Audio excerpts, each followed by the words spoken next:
जैसे दरवाजा खोला, विद्युतमा ने ऊपर से नीचे को देखा, ये तो वही मूर्ख है। तो उसने एक प्रश्न किया कि अस्ति कश्चित वाग विशेषा, तेरी वाणी में ये संस्कृत के विशेष शब्द कैसे आ गए? उसी पर उसने 4 ग्रंथों के, उसने क्या 4 शब्द बोले। एक से उसने अच्युतरसाम दिशदेवतात्मा, रघुवंश महाकाव्य और आदि आदि 4 ग्रंथों की 4 शब्दों में रचना कर दी। वो इस उत्तराखंड की तपस्या का फल भी उसको मिला। कालिदास को, मतलब मूर्ख आदमी एक अद्वितीय उद्भट विद्वान के रूप में उज्जैन में प्रतिस्थापित हो गया। ये इस भूमि की महत्ता है। और उससे भी और नीचे चलो, ये नरेंद्र मोदी है, यहाँ फोटो है मेरे साथ लगी हुई। तो ये भी जो है केदारनाथ और मुनि की रेती ऋषिकेश के पास है। बहुत 2 साल तक तपस्या की इन्होंने। इनके गुरु भी आज हैं, दिवंगत हुए पिछले वर्ष। इसलिए इनकी जो उत्तराखंड प्रेम क्यों है। पहला प्रधानमंत्री है जिसने 8 बार उत्तराखंड का यात्रा की, 8 बार। और प्रधानमंत्री रहते 3 बार यात्रा की। क्यों? उसको लगा यहीं से जब यात्रा करके गया, ठीक 1 महीने बाद जो है उसको नहीं, ठीक 11 दिन बाद यहां से उतरने के बाद उसको फरमान मिला, आप गुजरात के मुख्यमंत्री जाओ।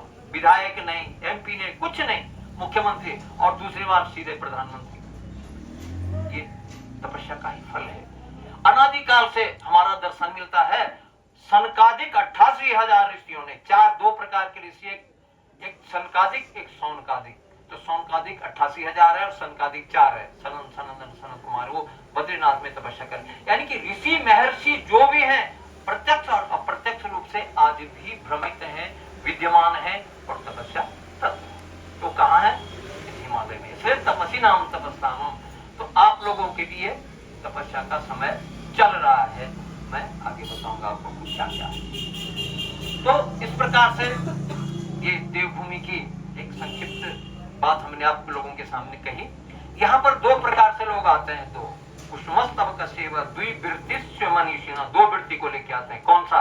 पहला व्यक्ति कौन है? उसका भाव होता है तीर्थ यात्रा का। और दूसरा प्रकार का व्यक्ति कौन है? उसका भाव होता है पर्यटन का, यानी घूमने का। उसको तीर्थ से कोई मतलब नहीं, घूमने का।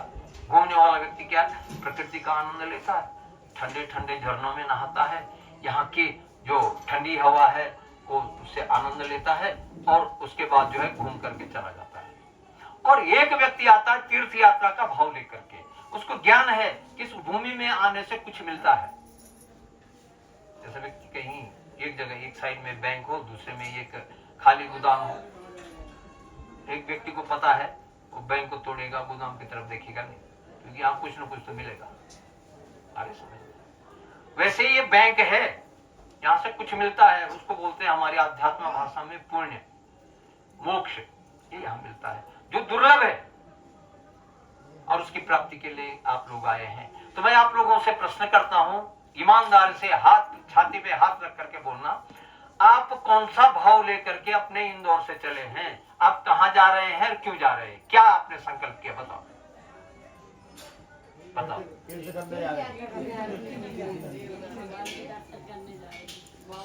और कितने लोग घूमने आए हैं? वो हाथ खड़ा करो कि हम सिर्फ घूमने आए हैं। 80% लोग घूमने आए हैं। जब आप तीर्थ यात्रा करने बूढ़ी माता घूमने आई है, भूल गए थे आप, कोई बात नहीं। तो कहने का मतलब आप सब लोग जो तीर्थ यात्रा करने आए हैं। अच्छा, अब आप मेरा अब आप उत्तर सुनिए कि मैं क्या बोलना चाह रहा हूँ। मेरी दृष्टि में आप 0% भी तीर्थयात्री है ही नहीं, बिल्कुल नहीं है। अब प्रश्न करो क्यों? वो मैं सिद्ध करूंगा। तीर्थयात्री बनने के लिए 5 लक्षण सामने होने चाहिए, वो तीर्थयात्री है। अब कौन से मैं बताऊं? पद्म पुराण हमारा एक दूसरे नंबर का पुराण है, 54,000 श्लोक है। स्कंद पुराण के बाद पद्म पुराण, उसका एक पाताल खंड है। उसमें उत्तराखंड की तीर्थ यात्रा कैसी हो इस विषय पर हुआ है। मैंने उस पर गहन शोध किया और हमने उन निष्कर्ष निकाला है कि उसने 5 बातें बताई। पहला, शुद्धम विशुद्धम वसुदैव शब्दितम। पहला तीर्थ यात्री वो है जो उत्तराखंड यात्रा से पहले घर में संकल्प ले कि मैं तीर्थ यात्रा जा रहा हूं, अर्थात भगवान से मिलने जा रहा हूं, अर्थात योग भूमि में जा रहा हूं। योग का मतलब जुड़ना किससे? उस परम शक्ति से, उस ब्रह्म से, उन अनंत सत्ता से जो हमको घुमा रही है, संचालित कर रही है, जो जन्म और मृत्यु का दाता है, हम उससे मिलने जा रहे हैं। तो उसको मिलने के लिए हमको क्या चाहिए? पहला दर्शन। तो पहला दर्शन है सत्य बोलना, शुद्धम विशुद्धम वसुदैव सब्दितम। मेरे मुंह में से जो शब्द निकले वो वसुदैव हो, अर्थात सत्य हो और शुद्ध हो और सात्विक हो। शुद्ध, सात्विक और सत्य, ये तीन चीजें जब अंतःकरण से प्रस्फुटित होगी तो आप सच्चे तीर्थयात्री। अब आप छाती पर हाथ लगाओ कि अभी तक कितनी झूठ बोले आप? जीवन भर झूठी बोलते रहे। पहली बात है, इसलिए आप तीर्थयात्री नहीं। यहाँ आने यानी कि अभी तक कितने झूठ बोले आप? सारी झूठी झूठ। कहीं पर भी तीर्थ यात्रा में भी, वहां भी कहीं पर परोठे वाले को बोल दिया वो इतने में दे रहा है, तू इतना क्यों लगा रहा है? किसी बीड़ी वाले को बोल दिया, झूठ बोल दिया सभी। यानी कि तीर्थयात्री तो झूठ बोलता नहीं, चाहे गोली लग जाए छाती पे, कि हम जो है झूठ नहीं बोलेंगे। पहले तीर्थयात्री का लक्षण शुद्धम विशुद्धम वसुदैव सब्दितम, वो सच्चा तीर्थयात्री है। तो अभी तक आपने असत्य बोला, ये मैं समझ रहा हूँ, जान रहा हूँ। अब आप क्या करेंगे? अभी मानसिक संकल्प लो, हाथ खड़े करो। इसके बाद हम 11 दिन तक, जब तक आप हरिद्वार को पार नहीं किए, बिल्कुल भी झूठ नहीं बोलेंगे। तब तीर्थयात्री के पहले पायदान पर आप खड़े हो। बोलिए यमुना मैया की जय। वर्ण कर लिया ना, अब नहीं बोलना झूठ। क्यों? कि झूठ बोलने से तीर्थ यात्रा समाप्त मानी जाती है। नहीं, ये पहला नियम। अब आया दूसरा। दूसरा क्या है? हमने बोला ना तपस्वी नाम तपस्थानम, ये तपस्या की भूमि है। अब अगर आप तपस्या नहीं करेंगे तो तीर्थ यात्रा का फल आपको कैसे मिलेगा? नहीं मिल सकता। एक विद्यालय में व्यक्ति पढ़ने जाता है, बच्चा, उसका आप प्रतिदिन झोला बनाओ, हाथ से पकड़ो, छोटे बच्चे को स्कूल ले जाओ और वहां से तुरंत वापस ले आओ, तो वो शिक्षा प्राप्त करेगा? नहीं कर सकता। उसको वहां कम से कम प्रतिदिन 10 से 12 घंटा तपस्या करनी पड़ेगी, तब 15-16 साल बाद उसको फल मिलेगा। फिर वो डॉक्टर, इंजीनियर, प्रवक्ता, गुंडा भी बन के आएगा वहां से और विद्वान भी बन के आएगा, तब उसको फल मिलेगा। वही तीर्थ यात्रा में आए, मैं कहता हूं उत्तराखंड की दौड़ यात्रा है ये, तीर्थ यात्रा नहीं। सुबह भागो, रात को भागो, नींद आ गई तो देखो आप लोगों ने सारे झोले बाल रख दिए, क्या आवश्यकता थी उनको? थोड़ा शांति रखते, लेकिन लाइन लगा दी वहां कि नहीं नहीं नहीं नहीं ये है। तो कहने का मतलब क्या है? कहने का मतलब है कि इसको हम कहते हैं, इसको दौड़ यात्रा मत बनाओ, लेकिन तप यात्रा बनाओ। अगर आप तपस्या नहीं करेंगे तो उत्तराखंड में तो कुछ नहीं। अब वो तपस्या क्या है? कृते ध्यायते विष्णु त्रेतायाम व्यजतोमुखे द्वापरे परिचर्चायाम कलौ केवल कीर्तन। एक छोटी सी बात आ गई। सतयुग में बहुत बड़ी तपस्या करनी पड़ती थी। कौन सी तपस्या? ऊर्ध्व मूल मदः शाखा, सिर नीचे करके, टांग खड़ी करके, तब हजारों वर्ष तक रहते थे। ये सतयुग में होता था। त्रेतायाम व्यजतोमुखे, फिर त्रेतायुग आया तो उसमें जो है बड़े बड़े यज्ञ होते, मख बोलते हैं यज्ञ को, स्वाहाकार, तब देवताओं को तृप्ति करके फिर कल्याण होता था। द्वापरे परिचर्चायाम, द्वापर युग में हम आजकल भागवत 7 दिन का करते हैं ना, उससे ज्यादा तो नहीं करते, लेकिन द्वापर युग में अयन कथाएं होती थी। 88,000 ऋषि कहां कहां जाते थे? कांचीपुरम साउथ में, प्रभास पाटल गुजरात में, अवंतिका उज्जैन में, काशी में, इन स्थानों में जो है भगवत चर्चाएं होती थी। कब? 6 महीने तक, एक आसन से 6 महीने बैठते थे, तब कल्याण होता था। आज तो हम एक दिन में 3 घंटे करते हैं, उसमें से भी यूं यूं करके भागो भागो, खाने पे ध्यान रहता है कि कब मिलेगा वहां से, भागे हम। तो उससे क्या? तो द्वापरे परिचर्चायाम, द्वापर युग में बड़ी बड़ी कथाएं होते थे, लेकिन कलयुग में तो प्रकृति ने बहुत कम कर दिया। कलो केवल कीर्तनम, सच्चे मन से जो एक घड़ी आदि से पुनिया, बहुत छोटे समय में भगवान का चिंतन सच्चे मन से कर दो, कल्याण हो गया। अब वो क्या करना है आपको? बोलिए ओम नमः शिवाय। अब इसका उदाहरण हमारे कर्म कांड में आया। गोष्ठे सद्गुणम प्रोक्ता, आपने ओम नमः शिवाय बोला। अगर आप घर में 100 बार करेंगे ओम नमः शिवाय, एक माला करेंगे, गाय के पास खड़े होकर के एक बार बोलेंगे ओम नमः शिवाय, तो बरोबर हो गया। गाय के पास आप 1000 बार बोलेंगे ओम नमः शिवाय, और मंदिर में सिर्फ ओम नमः शिवाय एक बार बोलेंगे, वो बरोबर हो गया। मंदिर में आप 1000 बार ओम नमः शिवाय बोलेंगे, लेकिन नदी तट पर एक बार बोलेंगे ओम नमः शिवाय, वो बरोबर हो गया। लेकिन आप जो है नदी तट पर 1,00,000 बार बोलेंगे और इस हिमालय में 1 बार बोलेंगे ओम नमः शिवाय, तो बरोबर हो गया। हमारा शुक्ल यजुर्वेद के 10वें मंडल में एक उक्ति आया है, अनंतम शिव सन्निधो। भगवान शिव के इस हिमालय प्रांत में अनंत यानी कि करोड़ से भी ज्यादा है। तो जो आपने एक शब्द बोला ना भी ओम नमः शिवाय, वो करोड़ों अपने इंदौर में जाके बोलोगे ओम नमः शिवाय, करोड़ों से करोड़ों, पूरा जीवन बीत जाएगा, इस एक शब्द के बराबर नहीं है। तो इसलिए इस पूरे हिमालय में आप 10 दिन की यात्रा पे हैं और 10 दिन अगर आप किसी भी भगवान की साथ रुचि नाम वैचित्रम, रुचियों की विचित्रताएं हैं, उपासना में भी कौन सा भगवान आपको जो है प्रिय है, तो उस भगवान का जो है स्मरण करके वही आपको सिद्धि देगा। तो आप जैसे कौन कह रहे थे अभी, ये माता जी कह रहे थे पूज्य पंडित जी के लिए बहुत अच्छा भजन गाते हैं। 3 प्रकार का उपासना है, एक तो है मानसिक जप हो रहा है, एक उपांशु जो बोलते हैं उपांशु जिसमें होठिल से, और तीसरा है वाचिक। वाचिक में क्या, उद्गायते नृत्यते च, गाओ नाचो खूब बोलो, बाग गदगदा जिससे वाणी में गदगदाहट उत्पन्न हो, प्रभु के प्रति समर्पण का भाव उत्पन्न हो, ऐसा भजन कीर्तन करो। तो भजन कीर्तन क्या है, एक पंडित जी गाते हैं और आप सब लोग उसका, जैसे भी हनुमान चालीसा बोली, यही तपस्या है। इस हनुमान चालीसा का फल तुमको इंदौर में करोड़ों हनुमान चालीसा बोलते जाओ, इसके बराबर नहीं होगा जो इन्होंने बोला। और 4 धाम में उत्तराखंड की यात्रा में कितनी बार बोलोगे तो तुम्हारा तो टिकट ऊपर का भी से बुक हो जाएगा। सच्चे मन से बोल रहा, गंगा हमको नहीं मिलती, भगीरथ के पूर्वज कपिल जी के आश्रम में वैसे अवमुक्त रहते अगर भगीरथ हिमालय नहीं आता। राजा सगर के 60,000 पुत्र जो है कपिल जी के श्राप से जो है गंगा सागर में भस्म हो गए। तो सगर ने पूछा, हे महाराज मेरे पुत्रों का कल्याण कैसे होगा? तो राजा सगर ने कहा, भाई गलती तो उन्होंने की, लेकिन अगर स्वर्ग से ब्रह्म कमल से जो विष्णु पादाब्ज संभूते गंगे त्रिपद, वो भगवान विष्णु के नख से निकला हुआ सत्य रूपी जो तत्व द्रवित है वो गंगा सागर में आ जाए तो आपके पितरों की मुक्ति हो सकती है। तो राजा सागर ने अयोध्या में आकर के तपस्या की, मर गया, गंगा नहीं मिली। उसके अंशुमान हुए, फिर उनके असमंजस हुए, फिर दिलीप हुए, सारे के सारे पितृ उद्धार के कारण मर गए, नहीं मिल पाया। 5वीं पीढ़ी में कौन आए? भगीरथ।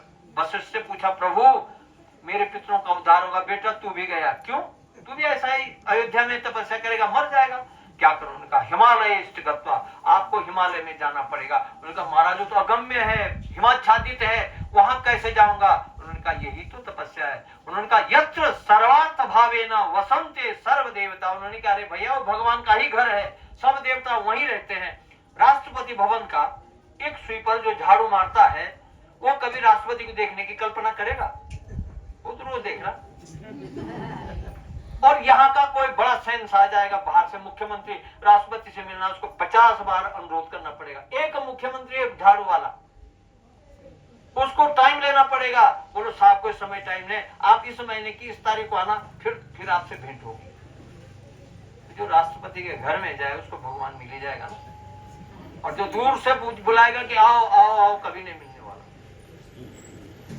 हिमालय में आए, बोले महाराज कैसे जीवित रहूं? उन्होंने कहा 2 बातें हैं, वहां 2 प्रकार की बूटी मिलती है। एक कांता नाम की बूटी है, क्षुधा शांतम प्रजायते, उस बूटी को मुंह में लगाओ, कभी भूख नहीं लगेगी, शरीर जीवित रहेगा। दूसरा मृत संजीवनी, यदि शरीर में कोई बीमारी हो गई, संजीवनी बूटी को खा लो, आपका शरीर स्वस्थ। तो कहते हैं गंगा यमुना और गंगा और यमुना के बीच में वो बूटी मिली, भगीरथ ने खाया। और कितने समय तक तपस्या की? 10,500 वर्ष, जिसमें हमारी कम से कम सैकड़ों पीढ़ी निबट जाएगी। लेकिन उसे अकेले व्यक्ति ने 10,500 वर्ष तक तपस्या करके गंगा को प्राप्त किया और गंगा को गंगा सागर लेकर के अपने पितरों का उद्धार किया। बोलिए गंगा मैया की जय। वो स्थान यही है। और आपकी ये कुछ दिनों की यात्रा ये राजा भगीरथ की तपस्या बन सकती है यदि अंतःकरण से आप स्वीकार करो। मन ये व मनुष्याणाम कारणम बंधु मुख्य। यदि आप मन से मान लेंगे कि वास्तव में यार सामने हमारे पंडित जी बैठे हुए हैं, ठीक है, आपके अंतःकरण में मैं एक श्रेष्ठ पंडित के रूप में स्थापित हो गया। और आप बोलेंगे अरे सामने तो पाखंडी बैठा हुआ है, पता क्या क्या बोल रहा है, तो मैं आपके हृदय में दुर्जन के रूप में प्रतिस्थापित हो गया। दो भाव। गीता में भगवान ने क्या बोला कि याम यथा माम प्रपद्यन्ते स्ताम तथैव भजामि हम। जो मुझे जिस भाव से जिस रूप में देखता है, जिस रूप में प्रयोग करता है और जिस रूप में मुझे अंतःकरण में प्रतिस्थापित करता है, मैं उसी रूप में उनके सामने आ जाता हूँ। प्रेतो अस्यम सप्रेतः। मैं अगर मुझे अस्य प्रेत समझ करके कोई पूजा करता है तो मैं उसके लिए प्रेत हूँ।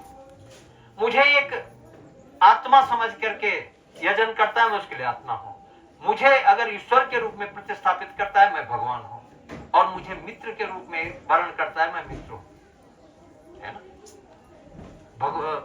मीरा ने तो पति के रूप में भगवान का वर्ण किया, साहित्य हो गई। सुग्रीव ने मित्र के रूप में भगवान का वर्ण किया, वो मित्रवत जो है साहित्य हो गई। रावण ने शत्रु भाव में प्रपूजित किया, वो शत्रु भाव से मुक्त हो गया।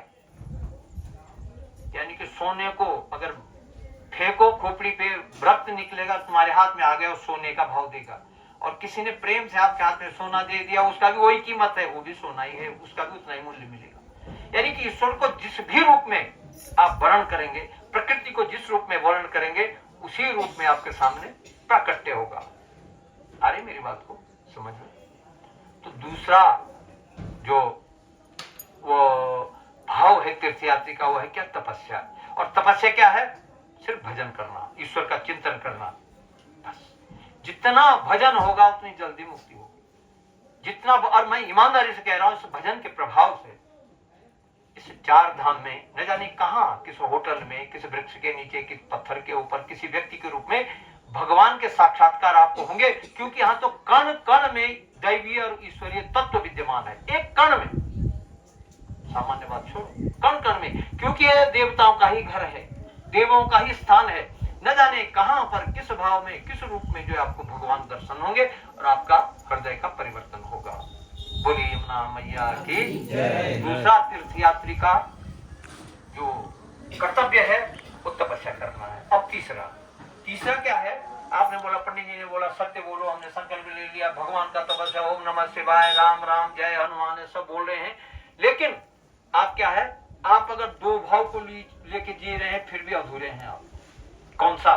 क्योंकि मन हमारा जो है, आप अभी कथा सुन रहे हैं और आप, कई लोगों का मन इंदौर जा रखा होगा, अरे मेरी चाबी छूटी हुई है, नाती गया कि नहीं गया, गर्मी कितनी पड़ रही होगी।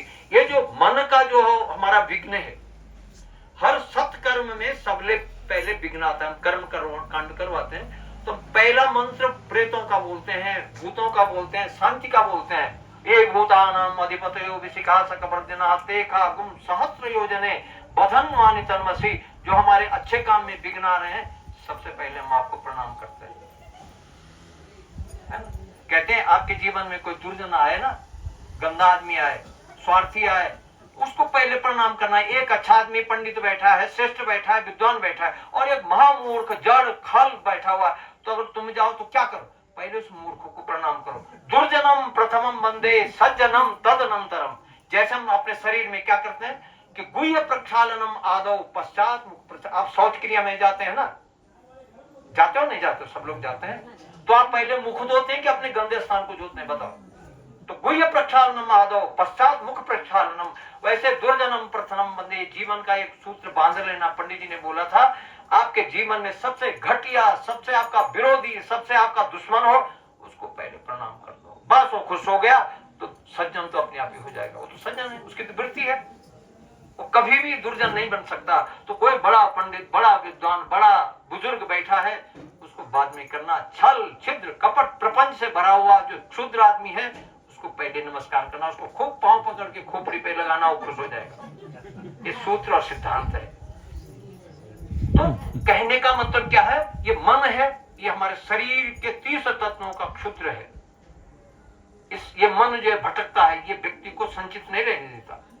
तो इस मन को केंद्रित करना, लगाओ इस उत्तराखंड पे।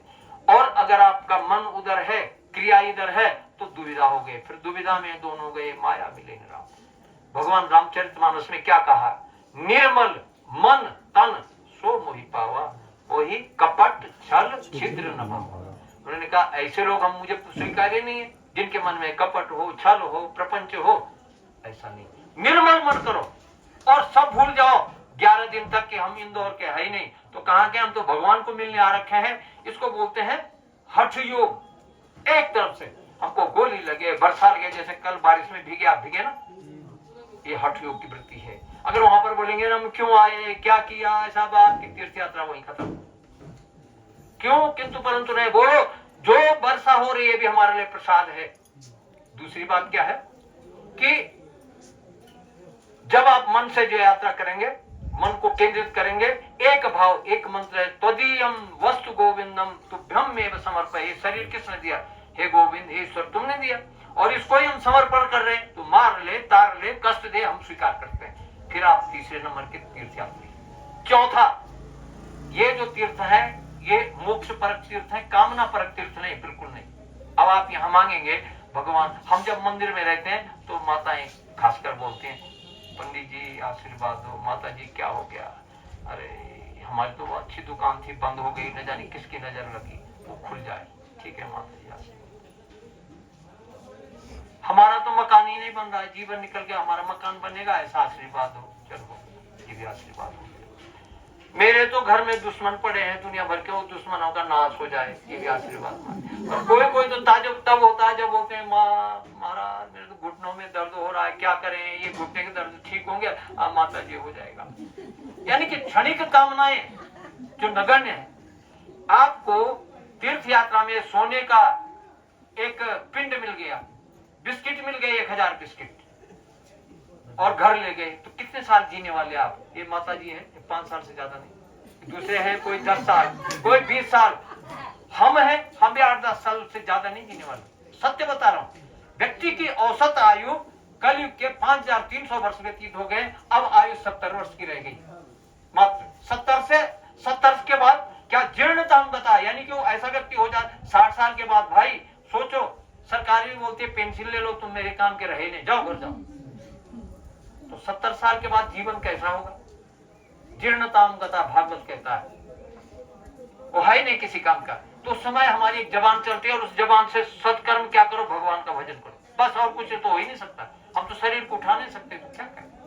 एक माता जी थे, कोई नीचे बोलते हम जाने से केदारनाथ, मैंने कहा नहीं, ले जाओ उनको, बस से ले जाओ। कोई बोल रहा था कि इनको नीचे रखना, मैंने कहा गलत बोल रहे हो, क्यों रखो नीचे, मर जाए कोई बात नहीं, शरीर दिव्य लोक को पहुंचेगा अगर मर गए, लेकिन ले जाओ उनको, यात्रा से प्रतिबंधित मत करो, ले जाओ उनको। वहां हेलीकॉप्टर वाले उनसे अनुरोध करो, विनय करो कि एक शरीर है और इनको लेके जाना है। तो क्या होगा? ये कामना परक तीर्थ नहीं महाराज, ये मोक्ष परक तीर्थ है। आज आपके पितृलोक की 7 पीढ़ी देख रहे होंगे आपको, अरे मेरे कुल का कोई आदमी उत्तराखंड गया है भाई, देवभूमि में गया है, मेरे नाम से एक अंजलि पानी गिरा दे, मैं तो मुक्त हो जाऊंगा। सोचो, कल्पना करो इस बात को। तो आप पितृ ऋण से मुक्त हो जाएंगे। क्या करना है इन तीर्थों में? जाओ, किसी कर्म कांड की आवश्यकता नहीं है, एक अंजलि लो, इस अंगूठी की तरफ से गिराओ, बोलो ये मेरे पिता की मुक्ति के लिए, ये मेरी माँ की मुक्ति के लिए, ये मेरे दादा की मुक्ति के लिए, नाना की मुक्ति के लिए, 7 पीढ़ी की मुक्ति के लिए। जियो मेरे को स्मरण नहीं है, याद नहीं, उनकी तरफ से मैं 3 अंजलि देता हूँ, ये 1 2 3, सब मुक्त हो जाएंगे, गारंटी है। बोलिए गंगा मैया की जय। ये भाव अगर रहेगा, पितृ मुक्त हो जाएंगे। बोल, इससे बड़ा धन आपको क्या चाहिए? और चौथा इसी का परिपक्ष क्या है कि आपके पाप मुक्त होने वाले। पाप मुक्त कैसे होंगे? पाप मुक्त तब होंगे जब आप उस मूर्ति के सामने जो है अपने पापों का बखान करेंगे। कैसे? हमारा ऋग्वेद कहता है कि ब्राह्मणोस्य मुखमासीत् बाहुराजन्यः कृत उरु तद वैश्य पद्मां गुं शूद्रो जायत चंद्रमा मनसो जातश्चक्षो सूर्य श्रोत्रात् वायु प्राणाश्च मुखाद अग्निरजायत। 19 तत्व प्रतिरोध हमारे जीवन में ऋग्वेद कहता है। हमको तो पता ही नहीं, दुनिया का जानते नहीं कोई। अच्छा ब्राह्मण नहीं जानते कि हाँ बोल तो दिया मंत्र, लेकिन पता नहीं इसका अर्थ क्या है, क्या क्या प्रयोग इसका। तो 19 प्रकार के प्रतिरोध हमारे शरीर में।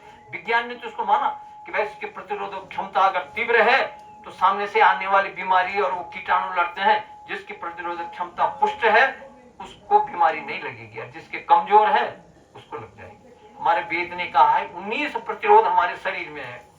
तो मैं एक प्रतिरोध की व्याख्या कर रहा हूं। मुखाद अग्नि रजायत, मुख में आग है। ऐसा करो,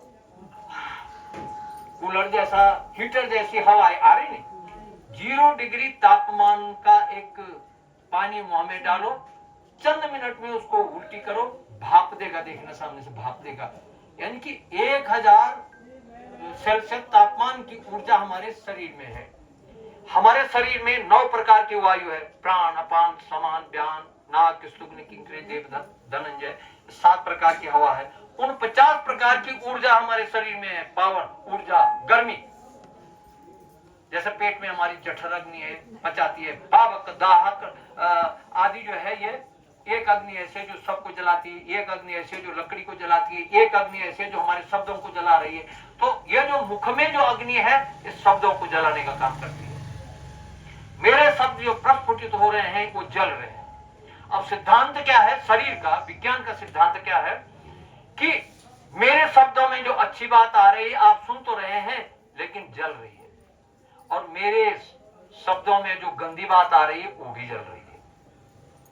वेद का ऋषि कहता है, प्राणी यदि इस रहस्य को समझ लिया, इस प्रतिरोध को समझ लिया, तो कभी भी आप अच्छा काम करते हैं तो उसको नहीं बोलना, और जो गंदा काम करते हैं उसको बोलना।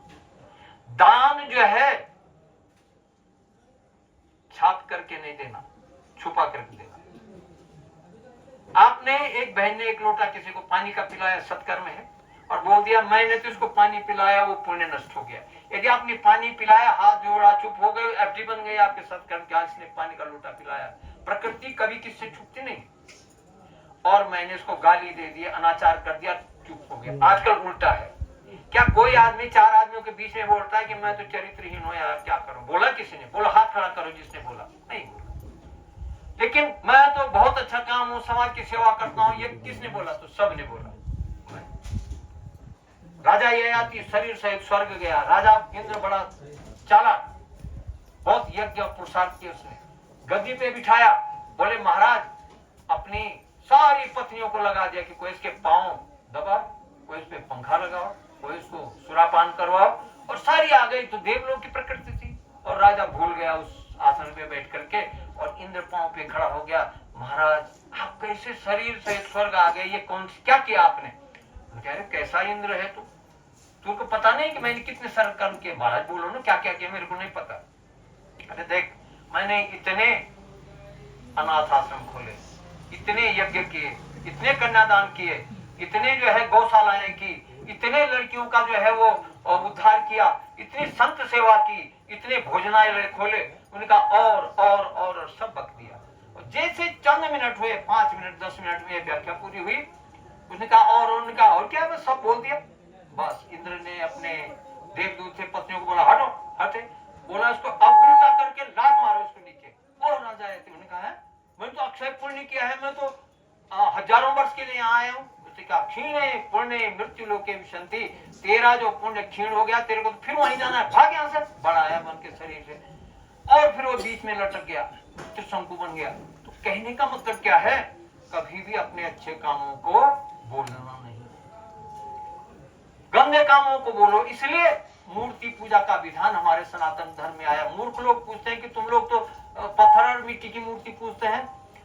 कबीरदास का एक दर्शन बड़ा अच्छा है कि पत्थर पूजे जो हरि मिले, तो पूजन लघु पहाड़, हरि पूजा अंतर बसे ढूंढत फिरे। इस मूर्तियों में थोड़ी है। हमारे जो है वेद श्रुति कहती है, वेद की व्याख्या श्रुति में आई है। वेद श्रुति कहती है कि न देवो विद्यते काष्ठे पाषाणे न मृणमये, भावो ही विद्यते देवो तस्मात् भावो विकारम, न एव मन मुख अग्नि विनाशयति मूर्ति नाम प्रतिष्ठिता। सिर्फ मन वाणी के द्वारा जो हमारा पाप होता है, जो अनर्थ होता है, उसको बोलने के लिए कोई माध्यम चाहिए। तो मूर्ति के पास खड़े हो जाओ, हे देवी, मैं देवभूमि उत्तराखंड में आया हूँ, और अपने अब तक के जो मैंने कृत कर्म से पाप किए उसको छोड़ रहा हूँ। मैंने जीवन में इतने जो है गालियां दी, इतनी जो है चोरी की, इतनी बुरी नजर से देखा, इतना मेरा चरित्र हनन हुआ, इतना मैंने मांस खाया, दारू पी, आदि आदि। यदि आपने ये सब भाव से, उन्मुक्त भाव से मूर्ति के सामने मुख से बोल दिया, तो मैं गारंटी देता हूं आपके जीवन में एक रत्ती भी पाप नहीं होगा और आपका यहीं से मोक्ष रूपी पूंजी आपके साथ पहुंच गई। बोलिए यमुना मैया की। धनानि भूमौ पशवश्च गोष्ठी भार्या गृहद्वार जनस्मशाने देहश्चितायाम परलोक मार्गे धर्मानुगो गच्छति जीविका। सोचो इस बात, ये धन सारा यहीं छूट जाएगा। आपकी कितने लाख की गाड़ी है सब यहीं रह जाएगी, कोठी बंगला सब यहीं छूट जाएगा। भार्या गृहद्वार, जिस पत्नी को आप प्रिय प्रिय कह करके जीवन भर लगाते हैं, वो पत्नी भी दरवाजे तक एक आवाज मारेगी, पति मेरा चला गया। पत्नी प्रिय होती, पत्नी पहले चली गई तो पति ज्यादा से ज्यादा श्मशान तक अग्निदाह देगा। जनस्मशाने, जो आपके रिश्तेदार कोई भी लोग हैं दूर से आएंगे, रुको रुको रुको भाई हमको थोड़ा सा दर्शन करने दो। दर्शन किया और वो भी चल दिया। देहश्चितायाम, जिस देह को हम आज पाल रहे हैं पोस रहे हैं, वो भी चिता की अग्नि तक ही है, उसके बाद वो भी राख हो जाएगा। लेकिन परलोक मार्गे, जब आप उस गंतव्य पर जाएंगे, वहां क्या है? वहां भैया धर्म रूपी पूंजी ही आपके साथ जाएगी। उसके आधार पर ही आपका निर्धारण होगा कि अब आपको नीचे जाना है या ऊपर जाना है। तो बाह्य रूप से तो हम कितने सुंदर हैं अपने को दिखाने में। आप सुबह से पता नहीं कोई रात आएंगे और रात भी नहाए होंगे और सुबह भी नहाए ना, खूब क्रीम पाउडर लगाया, अरे कपड़े तो गंदे हो गए थे, उसको नए कपड़े पहनो। वो कपड़े वही पहनते जो आपके कल थे तो क्या बुरा था, लेकिन नहीं पहनना है। अर्थात अपनी सुंदरता और स्वच्छता को ध्यान देना है। लेकिन अंतःकरण में, अभ्यंतर में जो हमारे द्वारा पाप हुआ है, उसके लिए कुछ किया है? अभी तक कुछ किया है किसी ने? तो हाथ खड़ा करो कि मैंने जितना प्रयास किया उसको धोने के लिए। बताओ, 0 आएगा प्रतिशत, क्योंकि नहीं किया। हमारी महानता खत्म हो जाएगी। आज से संकल्प लो, हम अच्छे कामों का बखान नहीं करेंगे और बुरे काम को कम से कम मूर्ति के सामने आत्मसात करके वहां छोड़ देंगे। बोलिए यमुना मैया की। एक चौथा नियम है, पांचवा नियम है, पुराण में आया है इसका वर्णन, कि जो व्यक्ति यौगिक वृत्ति से यात्रा करता है उसी की यात्रा सफल है। ये 5वां नियम, क्योंकि योग भूमि में आप यात्रा कर रहे हैं। अब यहाँ पर योग और भोग का सिद्धांत जुड़ता है। कैसे? आप योग भूमि की यात्रा करते हैं, मन में भोग है। वो भोग क्या है? वो भोग है, आप अपनी इंदौर से चले तो जैसे पंडित जी ऑर्गेनाइज कर रहे हैं, पंडित जी मेरे को हरिद्वार से आगे सीट देना पड़ती है, मेरे को उल्टी होती है, मैं पीछे नहीं बैठता। ये भोग हो गया। वहां पर आए, कहीं पर क्या करते हैं, यहाँ पर हमारे पास लड़ते हैं मैनेजर से, कहीं उसको तो अच्छा कमरा दिया, देख लिया मैंने, मेरे को आपने बेकार कमरा दिया। ऐसा क्यों? मैंने पैसा उतना ही दिया, उतना दिया। ये भोग है। भोजन आ गया, अरे इसमें तो नमक ज्यादा पड़ा हुआ है यार, या इसमें तो नमक ही नहीं है, ये भोग है। कहने का मतलब क्या है कि देखो, सिद्धांत मैं सिद्ध करूंगा इस बात को। आप योग भूमि की यात्रा में आए हैं। योग का सिद्धांत है कष्टों को आत्मसात करना और भगवत प्राप्ति का अंतःकरण मस्तिष्क में बिठा करके वही ध्यान देना। अब अगर आपका ध्यान भोग पर है तो योगमय वृत्ति कैसे हो सकती है? ईश्वर से कैसे साक्षात्कार होगा उसको? जीवन भर आपने आनंद लिया, अगर 5-10 दिन आपको कष्ट झेलना पड़ेगा तो क्या हर्जा होगा? उस कष्ट को प्रसाद रूप में स्वीकार करके चलो। सिद्धांत तो यह होना चाहिए, जो आपके बीच में सबसे असहाय व्यक्ति यात्रा कर। सबसे पहले देखो कि हमारा शास्त्र कहता है कि हम वसुधैव कुटुंबकम, सारा जो वसुधा हमारा कुटुंब है, तो जो यात्रा में है सब हमारे भाई लोग हैं। लेकिन कम से कम 10, 20, 50, 60 आदमी आप एक साथ हैं, आप एक कुटुंब है। जो आपके साथ सबसे असहाय व्यक्ति है, सबसे पहले उसका सहयोग करो, सब वो खुश हो जाए। आप पैदल चल रहे हो, उसका हाथ पकड़ो, अभी इसने पकड़ा, दूसरे ने पकड़ा, माता जी आपके पास जो है वजन है, मेरे को दे दो, मैं ले जा सकता हूँ, ये पुण्य है। लेकिन आप कहेंगे अरे माता जी चल कर, चलो हटो, मेरे को रास्ता दो, पीछे हटो, हमको जाने दो, ये कोई बात नहीं, ये यौगिक वृत्ति नहीं है, ये भोगमय वृत्ति है। त्याग करो, 10 दिन अभी आपकी यात्रा है, त्याग करो। क्या त्याग करो? हम एक परिवार हैं, हम एक परिवार के हिसाब से यात्रा करेंगे। कहीं पर अगर 60 आदमी में से एक व्यक्ति संकट में है, उसको उठाएंगे। एक व्यक्ति को कहीं पर परेशानी हो रही, सब उस परेशानी को बांटेंगे, तो आपकी यात्रा कैसी होगी? आनंदमय होगी। और जो यात्रा आनंदमय हो जाती है, बाद में वो मंगलमय होती है। यानी कि फल तो बाद में मिलता है, पहले नहीं मिलता। पाप लेके चलेंगे। और कभी ये नहीं बोलना कि हमने तो इस पंडित को इतना रुपया दिया है, तुमने तो खत्म कर दिया अपना वाणी को। लोग मंदिरों में भी जाते हैं ना, मुख की बात बोल रहा हूँ, कितना दक्षिणा दिया तुमने पंडित जी को, 51 रुपया, तू भी अकाउंट देना, अपना पुण्य भी खत्म किया, उसका भी कर दिया। आप 1 रुपया दो, गुप्त रखो। आपने पंडित जी को 50,000 दिया पर हेड, गुप्त कर दो ना उसको, वो पुण्य में बदलेगा। और तुमने बोल दिया, अपने ऊपर का अहंकार लगा दिया, तो पंडित जी को पुण्य मिल गया, तुम सारा पाप लेके भागे। अरे उस पंडित ने तुमको, तुम्हारे पैसे को कहां लगाया? सत्कर्म में लगाया। भले वो 2 रोटी प्राप्त कर रहा, सत्कर्म में लगाया। यदि कोई तुम्हारा दोस्त आपको क्लब में ले जाता है, 1 मिनट में 1 लाख रुपए खर्च होते हैं, और वहां क्या मिलेगा? जुआ, दारू और नशा और भद्दा नाच और चरित्रहीनता। तो आपको पुण्य मिलेगा या पाप मिलेगा? बोलो।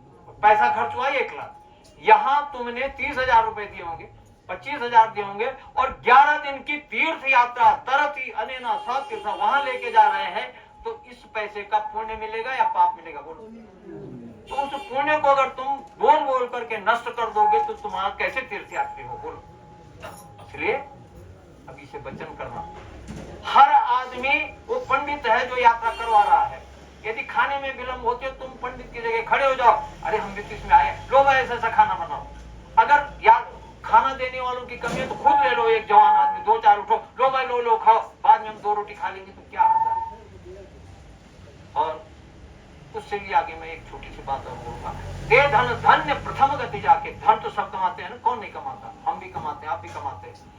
धन की 3 वृत्ति है, दानोपभोगनाशा वित्तस्य अत्य श्रोगतयो भवन्ति, यो न ददाति न भोक्तव्यम तस्यात् तृतीयार्थ गति भवति। पैसे की 3 गति है। पहला सत्कर्म है, दान दो खुद। दूसरा, भोग करो, अच्छा खाओ, अच्छे कपड़े पहनो, अच्छे कारों में घूमो, हेलीकॉप्टर से घूमो यदि पैसा है तो। ये दूसरी गति है।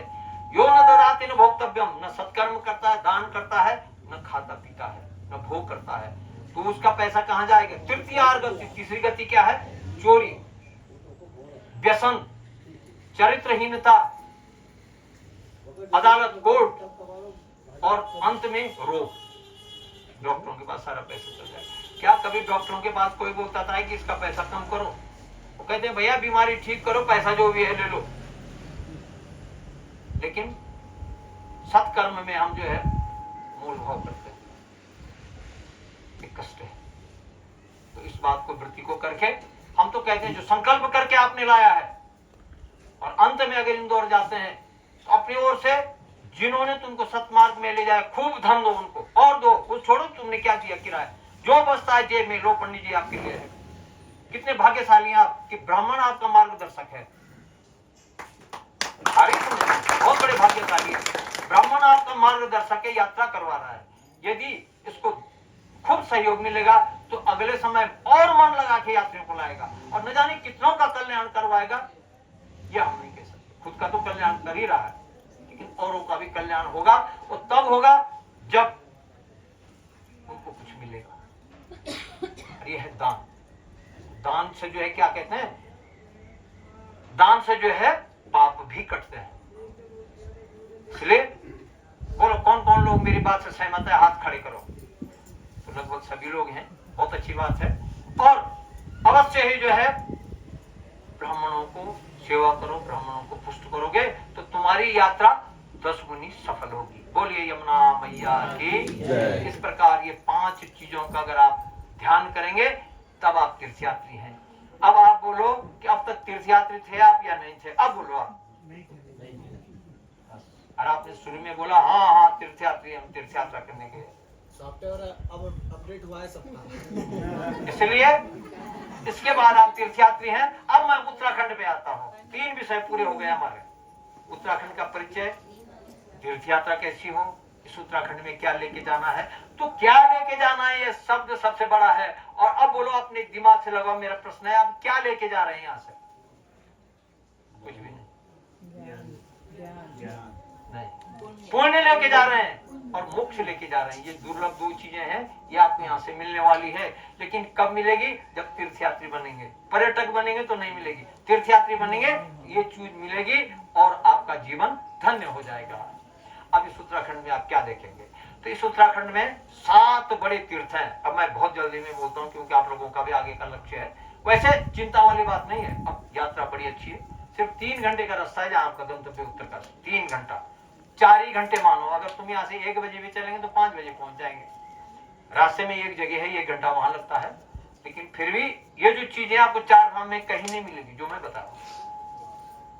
तो अब से 7 स्थानों, 7 तीर्थ क्या है। पहला तीर्थ है हरिद्वार, दूसरा है ऋषिकेश, तीसरा यमुनोत्री, चौथा उत्तरकाशी, 5वां गंगोत्री, 6ठा केदारनाथ और 7वां बद्रीनाथ।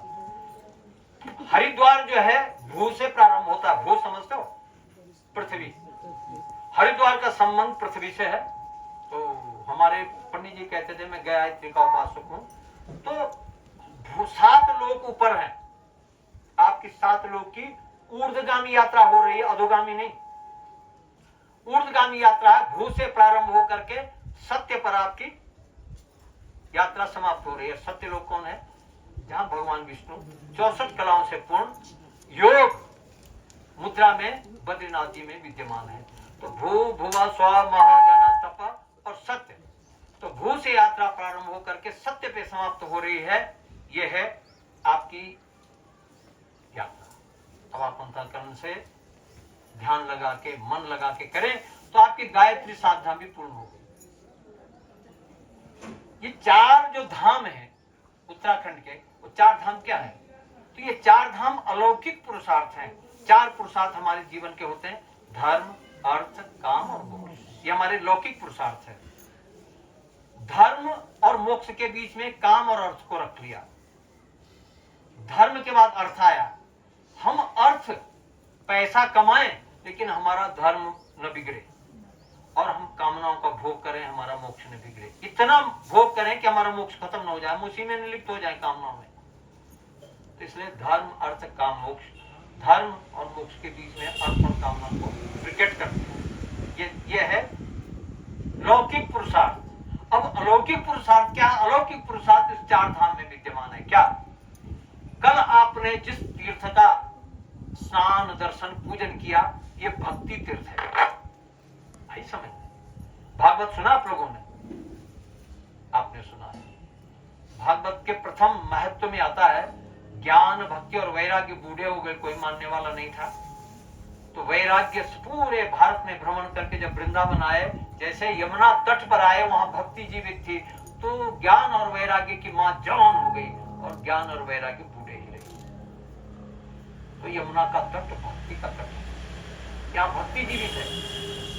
कितना ही महान अंधविश्वासी व्यक्ति आए, नास्तिक व्यक्तित्व आए, वो यहाँ पर जो है भक्तिमय बन जाता है। ज्ञान और वैराग्य कब युवा हुए, जब भक्ति रोई नारद जी के पास। नारद जी ने बोला क्या करें, तो भक्ति ने कहा ज्ञान और वैराग्य तो बद्रीनाथ जी में है, वहां से जाके प्रवाह करो, वहां पर जाके जो है इनकी स्थापना, पूजन और व्याख्यान करो, तो ये मेरे बेटे जवान हो जाएंगे। ऐसा ही हुआ। नारद जी आए, सनकादिक मुनियों से ज्ञान और वैराग्य का शास्त्रार्थ किया, तो ज्ञान और वैराग्य फिर वृंदावन में युवा हो गए।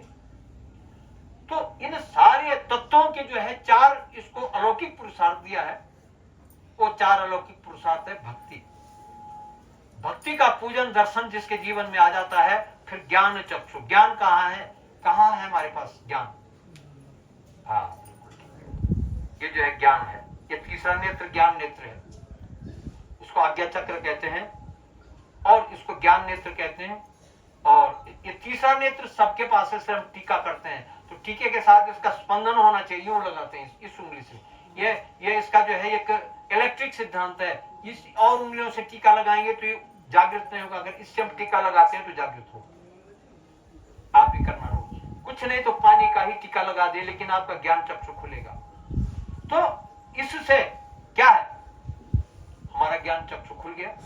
तो भक्ति के बाद ज्ञान का महत्व होता है। जब तक हमारे पास भक्ति नहीं है तब तक ज्ञान हमारा साथ नहीं देता है, लेकिन भक्त आदमी को ही ज्ञान की प्राप्ति होती है और ज्ञान उसका साथी बनता है।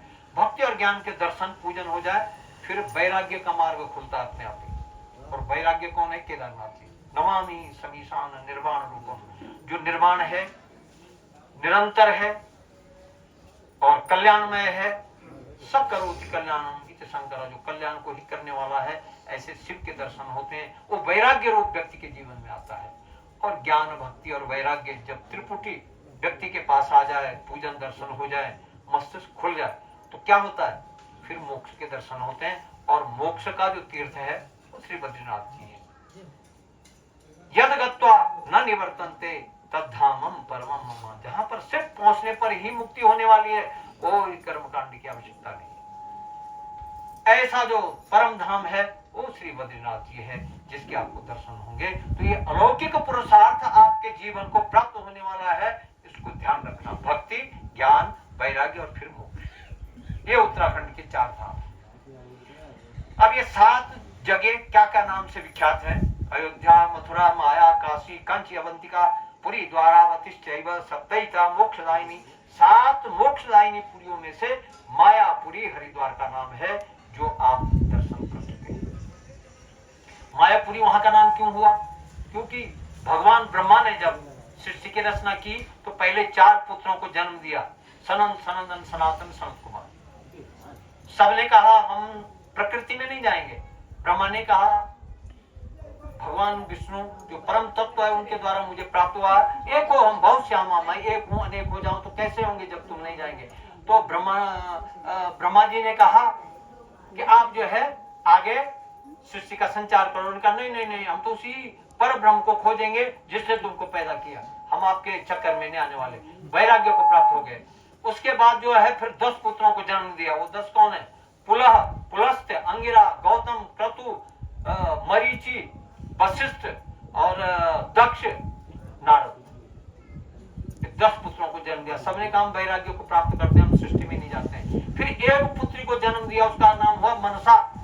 उनका 14 भाइयों ने मना किया मैं एक लड़की संतान पैदा करूं, ऐसा नहीं हो सकता। क्या होगा? फिर भगवान विष्णु के पास गए। ब्रह्मा जी, महाराज सृष्टि कोई चलाने को तैयार नहीं है। विष्णु ने कहा अरे ब्रह्मा जी, बुद्धि वर्यम वचिष्ठिता, तुम्हारे को मैंने बुद्धि का भी अधिष्ठाता बनाया, प्रयोग करते क्या? मम माया प्रदीयते, जब तक माया नहीं होगी तब तक तुम्हारा संसार नहीं चलेगा। मन ये कहते हैं यन माया मोहिते सर्वे, जिस माया से मोहित होकर के सब वशीभूत हो जाएंगे। कौन? अरे आप और हम भी माया के वशीभूत हो जाए। ब्रह्माद्या स्त्री दिवो कसा, हम तीनों देवता ब्रह्मा विष्णु और महेश हम भी माया के वशीभूत हो जाएंगे। ऐसी माया को ले जाओ। तो बोलो क्या? मम माया प्रति, मैं आपको माया देता हूँ। तो कौन सी माया दी? वैष्णवी माया। भगवान का विष्णु सहस्रनाम में एक नाम है मायापति। तो मायापति कौन से? उनके पास 3 माया है। एक महामाया है जिसको लक्ष्मी कहते हैं, एक योग माया है जो कारणवश जो है किसी अवतार में उनका साथ देती है, जैसे कृष्ण अवतार में दिया, नरसिंह अवतार में दिया, 52 अवतार में दिया। 3 अवतार में योग माया भगवान विष्णु के साथ आई। और एक है वैष्णवी माया जो ईश्वर अंश जीव अविनाशी प्रत्येक व्यक्ति के अंतःकरण में विद्यमान है, वो माया है। और वो माया कहाँ है?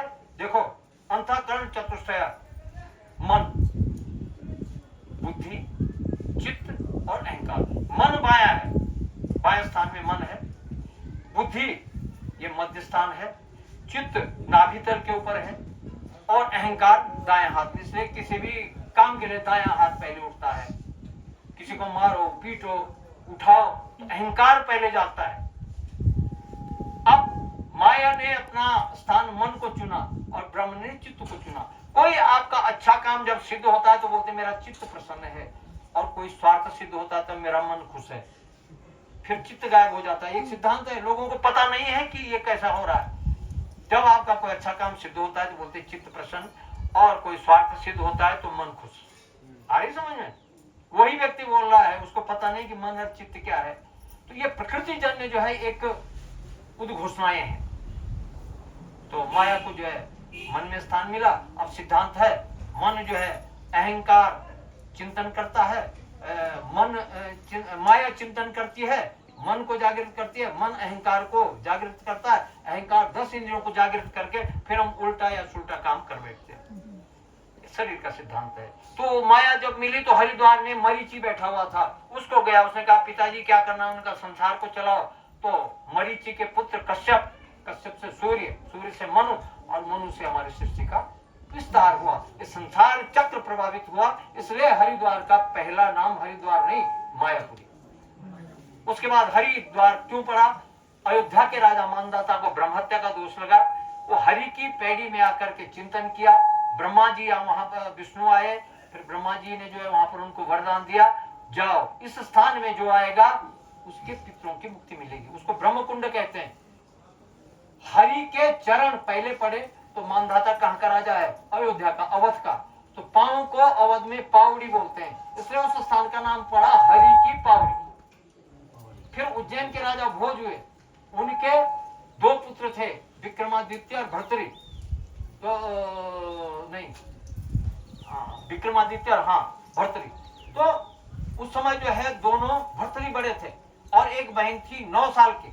सांप ने डस दिए बगीचे में। भर्तरी को बड़ा क्षोभ हुआ, मां से पूछा, बहन उनका बेटा मर गई। तो उन्होंने कहा मरना इतना कठिन होता है कि हाँ?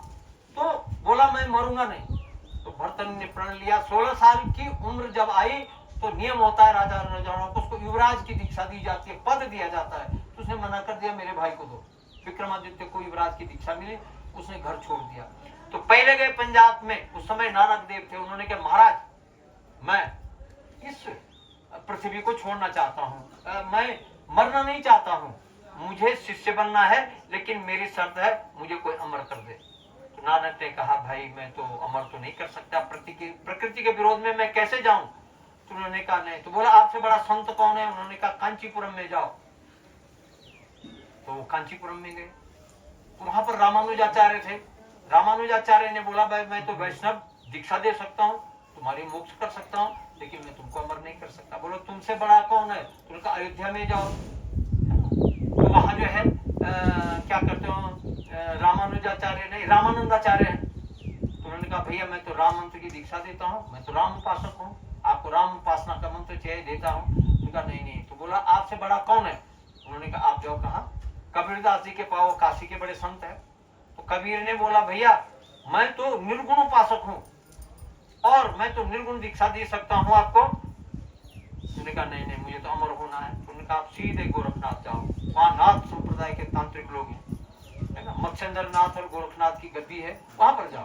तो वहां गए, जैसे हो गया तब तक मत्स्येंद्र नाथ ने बोला अरे भर्तरी तो अमर होने आया है? महाराज आपको कैसे पता? उनके यही तो हमारी विद्या है, यही तो हमारी जो साधना का प्रतिफल है। ठीक है मिल जाएगा। बोलो इसके कान को छेड़ो, काटो इसके कान को। तो बड़ी बड़ी मुद्रा दी, बोलो उसको मंत्र दीक्षा दो। तो महाराज मैं अमर कैसे हूं? उनका देख अभी माघ शुक्ल प्रतिपदा को हरिद्वार में कुंभ लगने वाला है। ब्रह्म कुंड में प्रथम बेला में स्नान करके खूब जल पियो और 1 महीने का अखंड व्रत लो, अमर हो जाओगे। यही हुआ। उस हरि की पैड़ी में ब्रह्म कुंड में स्नान और पान करने के बाद भर्तृहरि जीवित हो गया, यानी कि अमर हो गया। आज भी इस हिमालय में घूमता है। कई कंदराओं में लिखा हुआ है ये मानव जगत के प्राणी कभी अमर होने का वरदान नहीं लेना। मैं दुखी हूं, मैं सबको देख रहा हूं, न जाने कितनी पीढ़ी चली गई और मैं घूम घूम के परेशान हो गया। जब महाप्रलय होगी तो मेरा शरीर शांत होगा। तो हरिद्वार में पहले तो हरि की पैड़ी थी, हरि की पावड़ी थी, बाद में हरि की पैड़ी बोलने लगे। तो विक्रमादित्य ने अपने भाई की याद में हरिद्वार के वो जो पैड़ी है ना जहाँ पूजा करवाते हैं, जहाँ वो आरती करते हैं उस स्टेप में, तो 21 सीढ़ियां बनवा रखी हुई, 21 1 2 3। आज भी उस जमाने की है।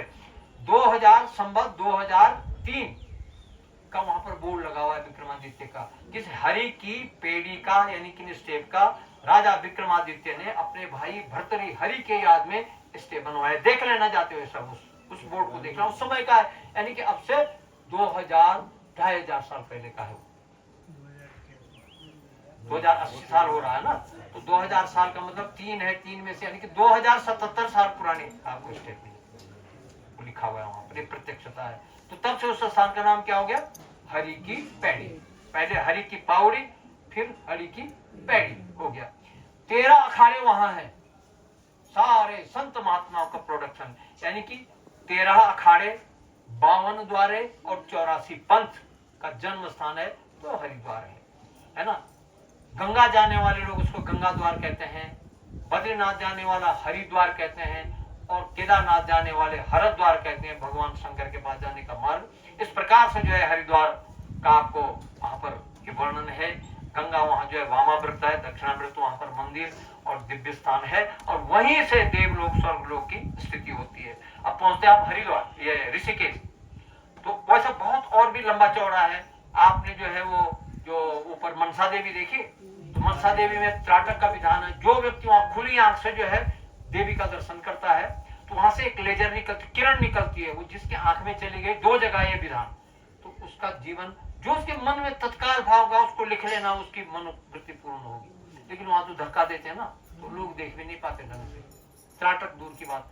बद्रीनाथ में भगवान विष्णु का हीरे का तिलक है, जो उस तिलक से किरण निकल के जिसके आंखों के माध्यम से बैठ जाती है ना, उसका कल्याण, वो मुक्त हो गया। वो चाहे कितना ही पापी होगा, कैसा भी होगा, डाकू होगा, अगर वो किरण उसके शरीर में आ गई तो समझ लो उसने अमृत पान कर लिया, उसकी मुक्ति हो जाती है। बद्रीनाथ में भी आप त्राटक कर सकते हैं। तो ऋषिकेश, रैव्य मुनि का आश्रम, एक दैत्य हुआ, उसने उसका नाम हुआ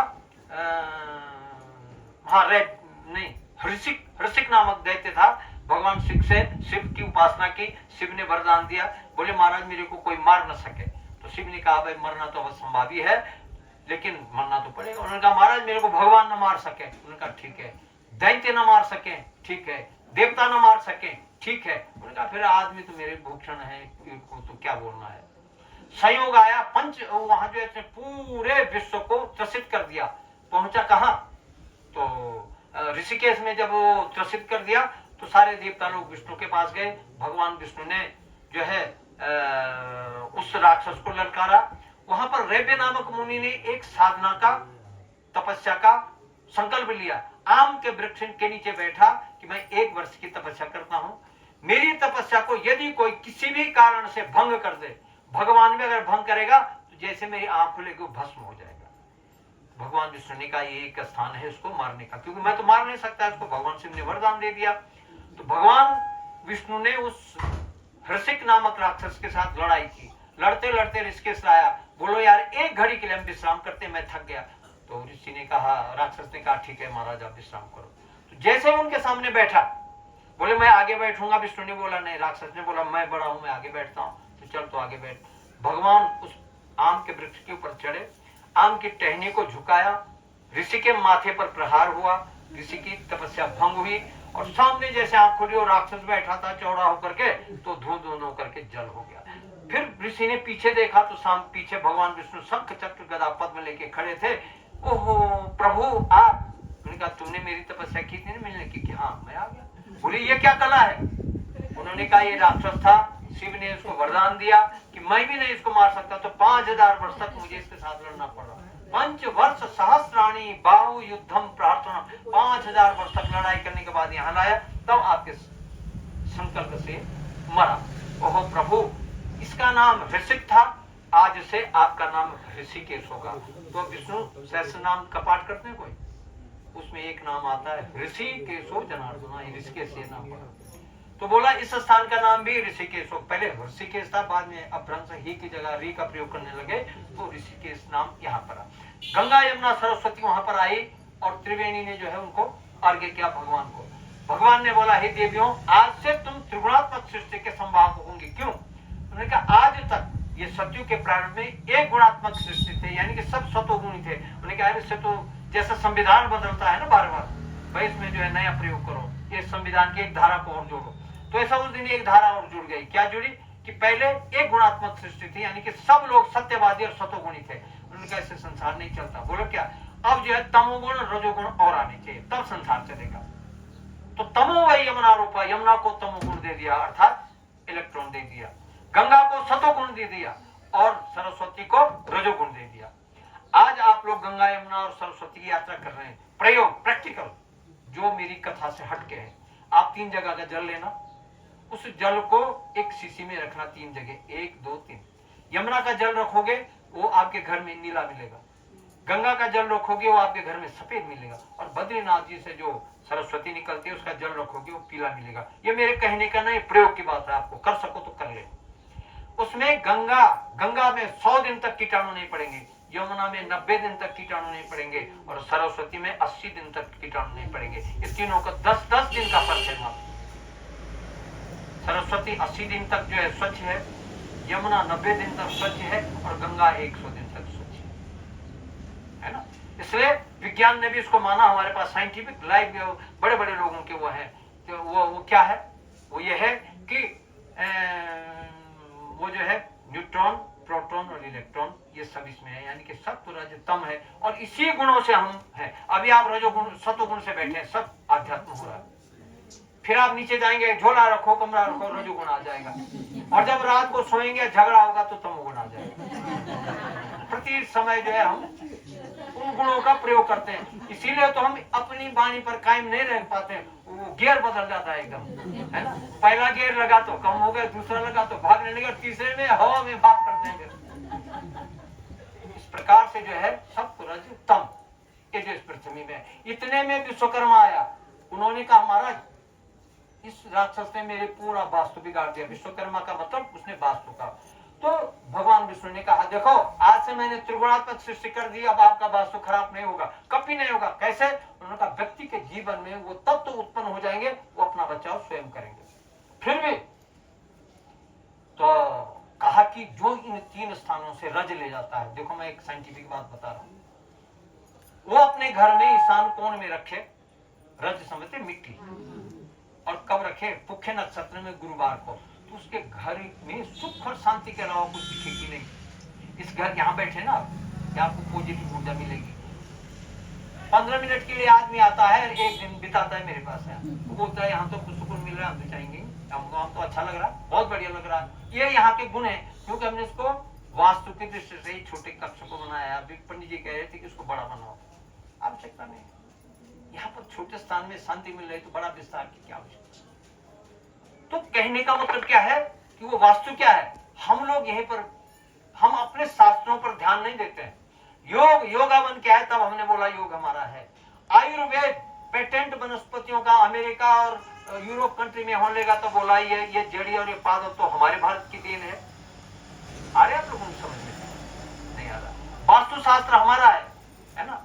और इसको मिस्र ने, चाइना में फेंग शुई, मिस्र में पिरामिड, और अमेरिका और यूरोप कंट्री में जो है इसको मिसफ्यूलस के नाम से जो है स्थापित हो गया। इस पे शोध हो रहे हैं बहुत बड़े बड़े, वो बोलते हैं तो बहुत ऊंची विधा है। और वास्तु शास्त्र हमारा है, भारत का जन्म है, ऋषिकेश उसकी जन्मस्थली है वास्तु शास्त्र की। प्रातः वास्तु शास्त्र क्या है, यानी कि जिस स्थान में आप 1 दिन के लिए जाओ और 5 दिन तक आने का मन न करे, वहां का वास्तु सिद्ध है। जिस स्थान में आप 5 दिन के लिए जाओ, मुझे रहना, 1 घंटे में आप हिलने लगे, तो मन नहीं लग रहा है, भागो भागो भागो, और शाम को भागे, अर्थात उस जगह का वास्तु सिद्ध नहीं। वास्तु एक हिप्नोटाइज है। जैसे एक व्यक्ति जो है, मैं आपको मंत्र मुग्ध कर दिया मैंने आपको, ये हिप्नोटाइज है, आप मेरे वशीभूत हैं। अभी मैं जैसा बोलूंगा सुनने के लिए मजबूर है, और मैं उठ जाऊंगा तो मेरे को धक्का भी नहीं लगाएंगे, बाहर हटो हटो, तो बोले अरे पंडित जी किनारे हो, क्योंकि तब वो जो सम्मोहन है वो हट गया और मैं एक सामान्य व्यक्ति हो गया। वैसे ही वास्तु शास्त्र जो है एक व्यक्ति को सम्मोहित करता है। तो इस चीज को परखने की जरूरत है। वास्तु क्या है, यानी कि जैसे मकान है, भवन है, ये शरीर है, और इसमें रहने वाले हम जीव हैं। अब ये शरीर अगर रोगी होगा तो इसका कष्ट किसको मिलेगा? इस शरीर को मिलेगा ना। हमारा ये शरीर है, अगर शरीर में रोग आ गया तो कष्ट किसको मिलेगा? जीव को मिलेगा जिसमें रह रहा है। और ये जीव चला गया, मर गया, और शरीर रोगी रह गया, उसके चाहे तुम टुकड़े डालो, कुछ करो, उसको कष्ट होगा? नहीं होगा। इसलिए कष्ट किसको मिलता है? जीव को, जो जीवित है, इसको ही मिलता है, शरीर को नहीं मिलता।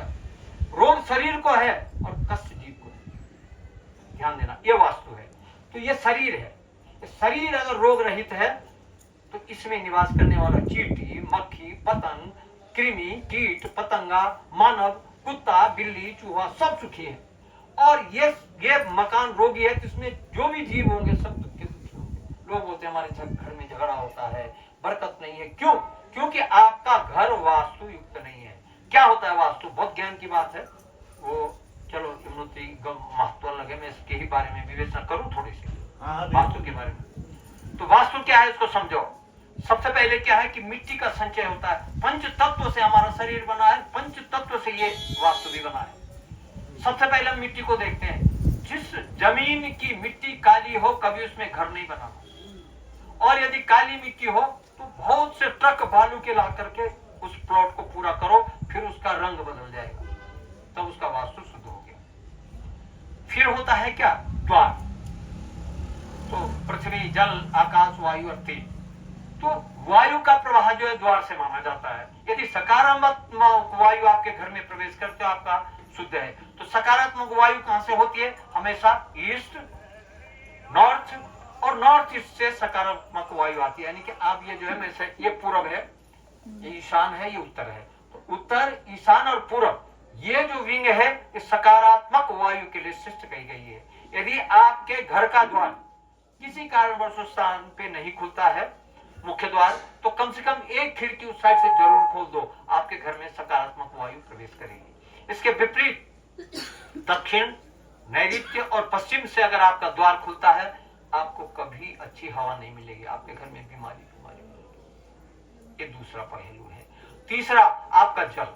जल हमेशा उत्तर से ही आना चाहिए, चाहे चारों तरफ से कहीं से भी, चाहे छत से नल घुमा के लाओ, लेकिन घर में उत्तर से प्रवेश करवाना जल को, तो आपका जल की शुद्धि हो जाएगी। जल हमेशा नॉर्थ से ही श्रेष्ठ होता है। यदि आपका जो है अच्छे जल का जो कुआं है वो नॉर्थ में बनाना, और गंदे जल का कुआं जो है वेस्टर्न जो होता है वो पश्चिम या दक्षिण में बनाना, तो आपके घर का वो ठीक होगा।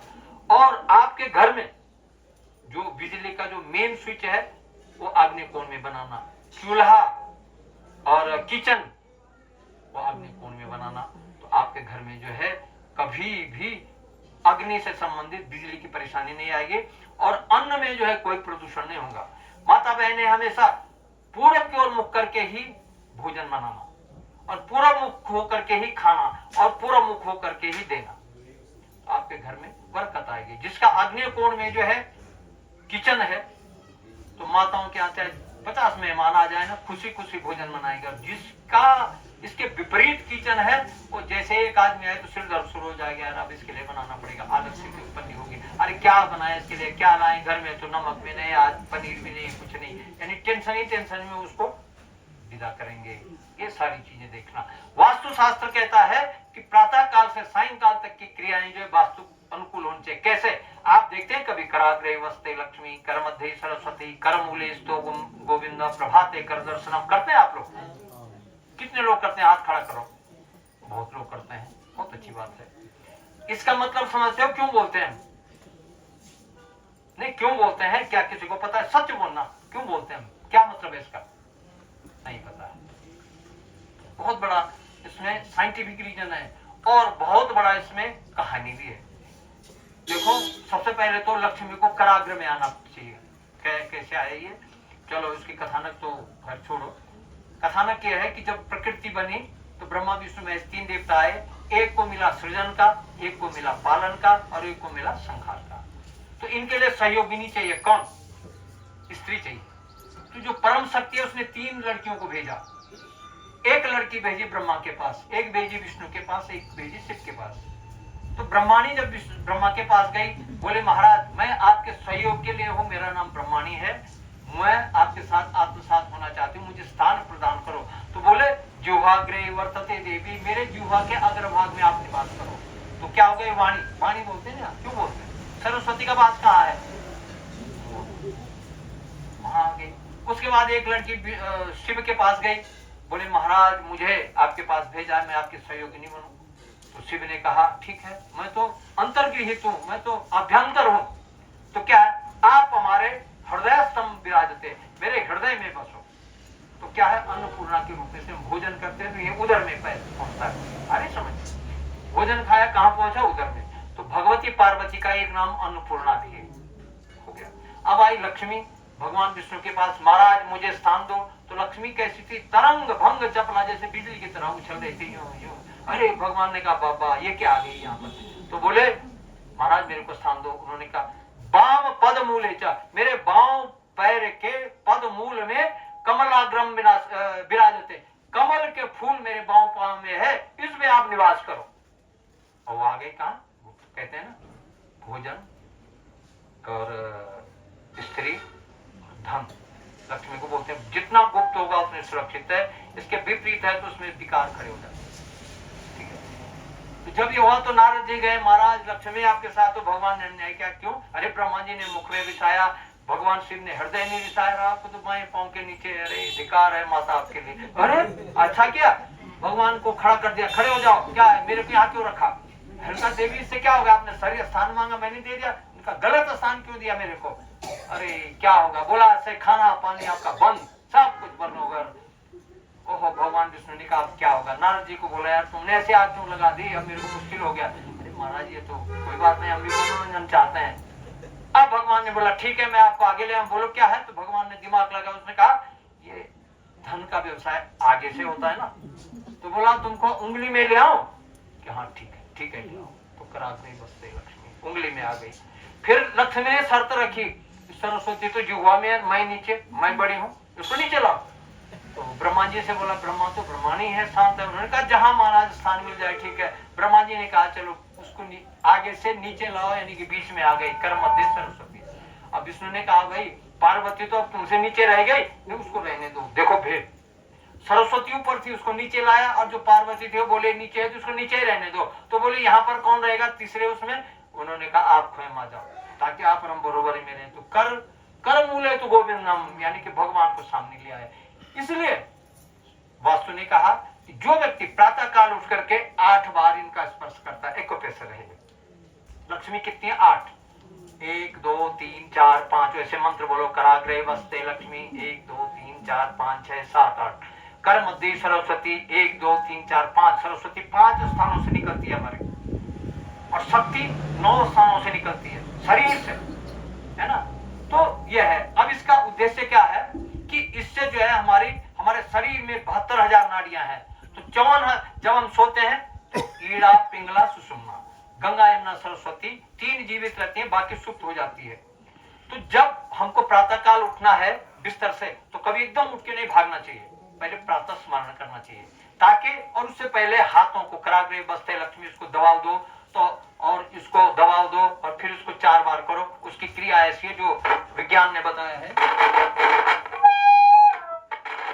कराग्रे बस्ते लक्ष्मी करो, 1 2 3 4 5 6 7 8। कर मध्य सरस्वती, ये दबाव दो बीच में, 1 2 3 4 5। फिर कर मूले गोविंदम, धर्म अर्थ काम मोह, और फिर यूं करके कोई मुंह में लगाता है, कोई ऐसे ही करके जो है प्रणाम करता है। ठीक है, ये हो गए एक्यूप्रेशर। इससे हमारी 54,000 नाड़ियां खुल गई शरीर की। अब हमारी बाकी रही कितनी? 22,000 नाड़ियां, 72,000 में से 24,000 नाड़ियां, वो हमारे पांव से खुलती है। तो बोलते हैं ना, समुद्र वसने देवी पर्वत स्तन मंडले विष्णु पत्नी नमोस्तुभ्यम। फिर पांव रखो, पाद स्पर्शम क्षमस्व में, फिर पांव रखो। कौन सा पांव रखना चाहिए बोलो, है किसी को पता? दक्षिणे पुरुषो गेया वामे वामाकरा। स्वभाव गलत रखते हैं, बाया पांव स्त्री को और दाहिना पुरुष को रखना चाहिए। वामे वामाकरा स्वभाव, दक्षिणे पुरुषो गेया, दाहिना पांव पुरुष को और बाया पांव स्त्री को रखना चाहिए। क्यों? अब इसका वैज्ञानिक दार्शनिक आध्यात्मिक कारण बताता हूं। जो स्त्री का बाया पांव हमेशा नीचे जाता है उसमें विसंगति खड़ी होगी, और जिस पुरुष का बाया पांव पहले जाता है उसमें भी विसंगति खड़ी होगी, और जिस स्त्री का दाया पांव जाता है उसमें विसंगति खड़ी होगी। क्या विसंगति खड़ी होगी? जो जिस स्त्री का दाया पांव नीचे जाता है उसके शरीर में जो रोम है ना, बाल, अनावश्यक रूप से पूरा शरीर भर जाएगा, ज्यादा बाल उगेंगे उसमें, ये पहली विसंगति। उसका स्वर कर्कश हो जाएगा, कड़वा, वो पति के साथ झगड़ालू हो जाएगी। कोई भी सामने से आए तो उसकी वाणी का कोई प्रतिवाद नहीं कर पाएगा, कर कर कर कर कर करके जैसे मशीन चलती है संग से उसका स्वर चलेगा। और उसके जो नेत्र है वो भैंगे हो जाएंगे, हल्के नीचे हो जाएंगे। उसको बोलेंगे हम डाइंग, इसकी नजर लग रही है। किसी अच्छे लड़के को देखेगा वो बीमार हो जाएगा, किसी से अच्छा कपड़ा आया तो फट जाएगा या जल जाएगा। उसकी नजरों में इतनी तीव्र इलेक्ट्रिक उत्पन्न होती है, और ये कारण है हार्मोन्स का। जिस पुरुष का बाएं पांव जाता है नीचे, उसकी सबसे पहले दाढ़ी मूछ गायब हो जाएंगी। जिस पुरुष का दाढ़ी मूछ है समझो ये बाएं पांव वाला है, या कम बाल होते हैं, या किसी के थोड़ा यहाँ पे थोड़ा यहाँ पे, उसकी आवाज औरतों जैसी बारीक होगी। उसमें शर्माना लज्जाना ये भाव ज्यादा होगा, वो किसी मर्द का असली मुकाबला नहीं कर पाएगा। यानी कि पुरुषोक्त गुण औरत में और स्त्रियोक्त गुण पुरुष में उत्पन्न हो जाते हैं। हार्मोन्स का कारण है। 2 प्रकार के हार्मोन्स होते हैं, वाई और एक्स।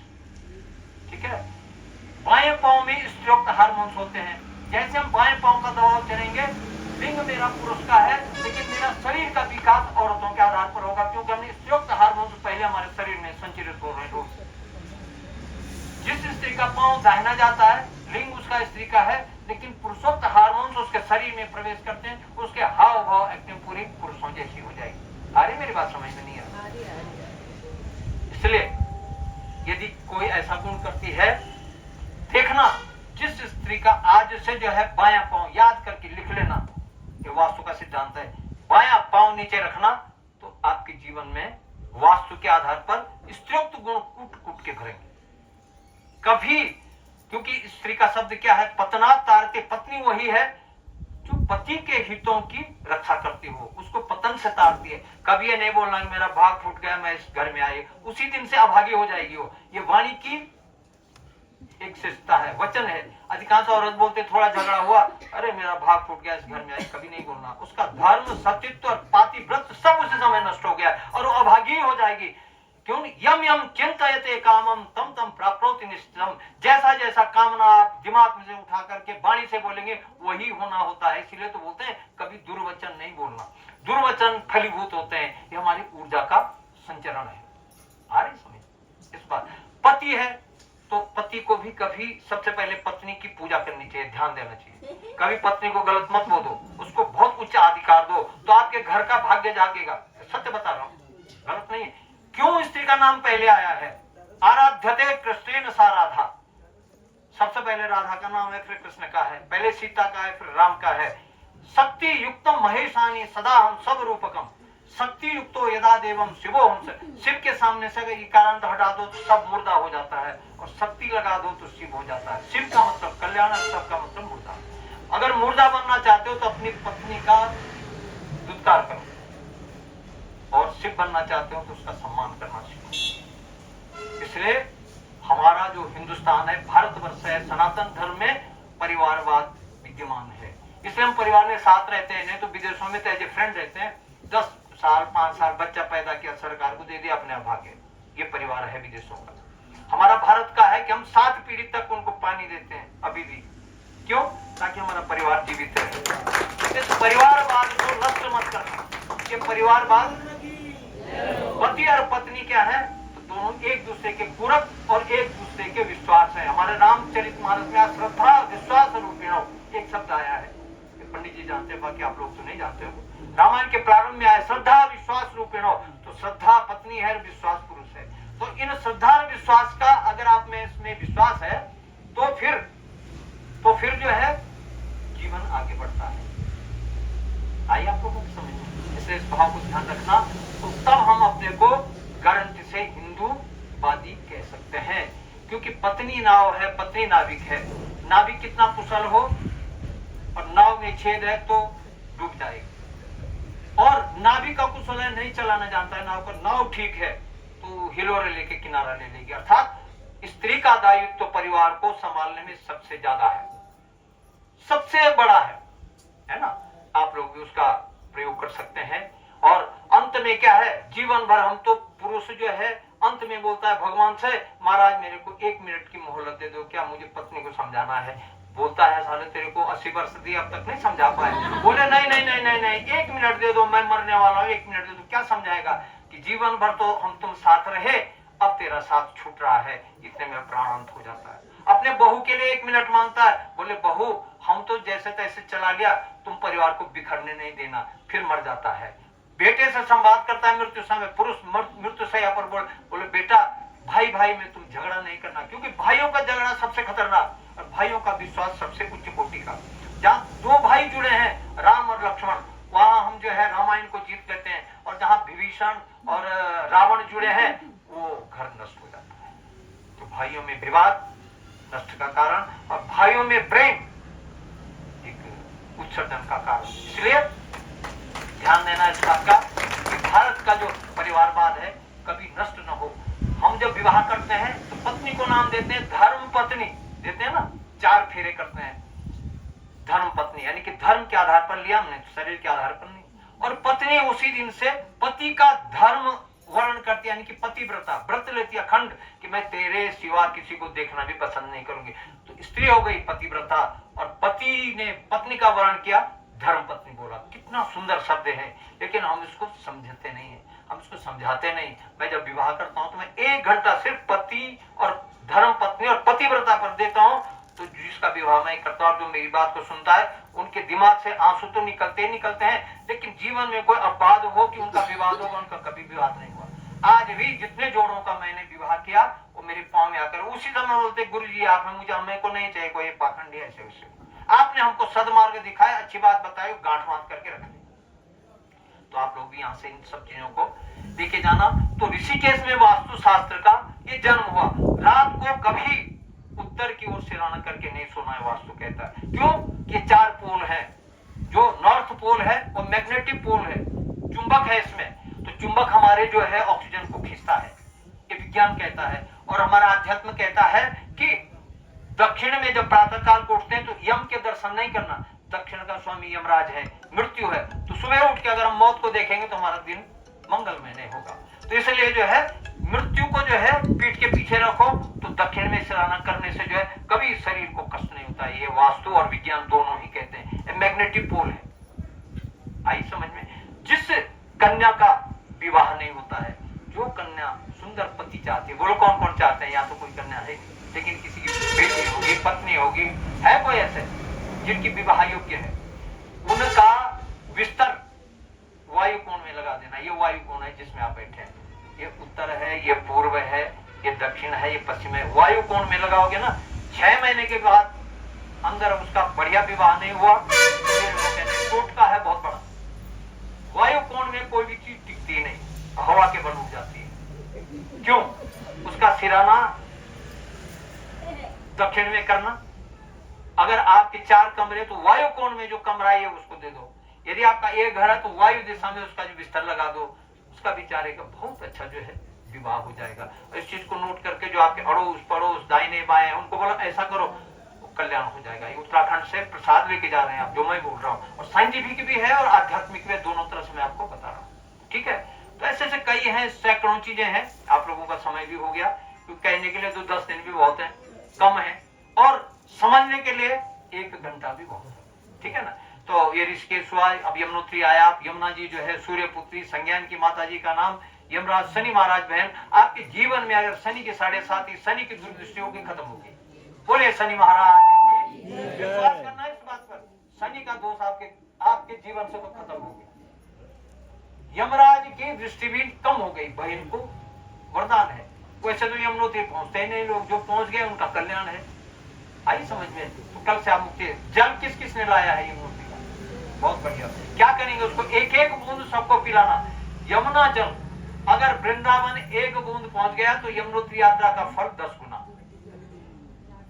समझ लो क्यों? यमुनोत्री का जल 1 बूंद द्वारका और वृंदावन पहुंच गया तो यमुनोत्री यात्रा का फल 10 गुना। क्यों? दृष्टवा जन्म शतम एकम, उपनिषद की बात बता रहा हूं। स्नात्वा जन्म शतद्वयम, वित्वा जन्म सहस्त्राणि, हंति यमुना कलौगे। कलयुग में यमुना का पान और गंगा का स्नान दुर्लभ है। गंगा का स्नान जितना करो कम है, यमुना का पान जितना करो कम है। तो यमुनोत्री से आपने यमुना जल लाया, एक एक बूंद अपने घर को पिलाना, एक एक बूंद जो है मंदिरों को चढ़ाना। कहाँ? जहाँ कृष्ण मंदिर है, द्वारका और मथुरा जी, वृंदावन। गंगा से यात्रा में आप गंगा जल लोगे तो रामेश्वरम 1 बूंद जरूर पहुंचाना। जो गंगा जल आनी चढ़ावे, शिव सायुज्य मुक्ति फल पाना। तो गंगोत्री का जल अगर रामेश्वरम चला गया तो गंगोत्री यात्रा का फल 10 गुना। केदारनाथ जी जाएंगे, मंदाकिनी का जल अगर आपने नेपाल पशुपतिनाथ में चढ़ा दिया तो केदार यात्रा का फल 10 गुना। और बद्रीनाथ जी, अलकनंदा जी का जल अगर वेंकटेश मंदिर में पहुंच गया कांचीपुरम में, तो समझ लो, या तिरुपति में, तो बद्रीनाथ की यात्रा का फल 10 गुना। ये जल की महत्ता है जो शास्त्र सम्मत में आपको बताया।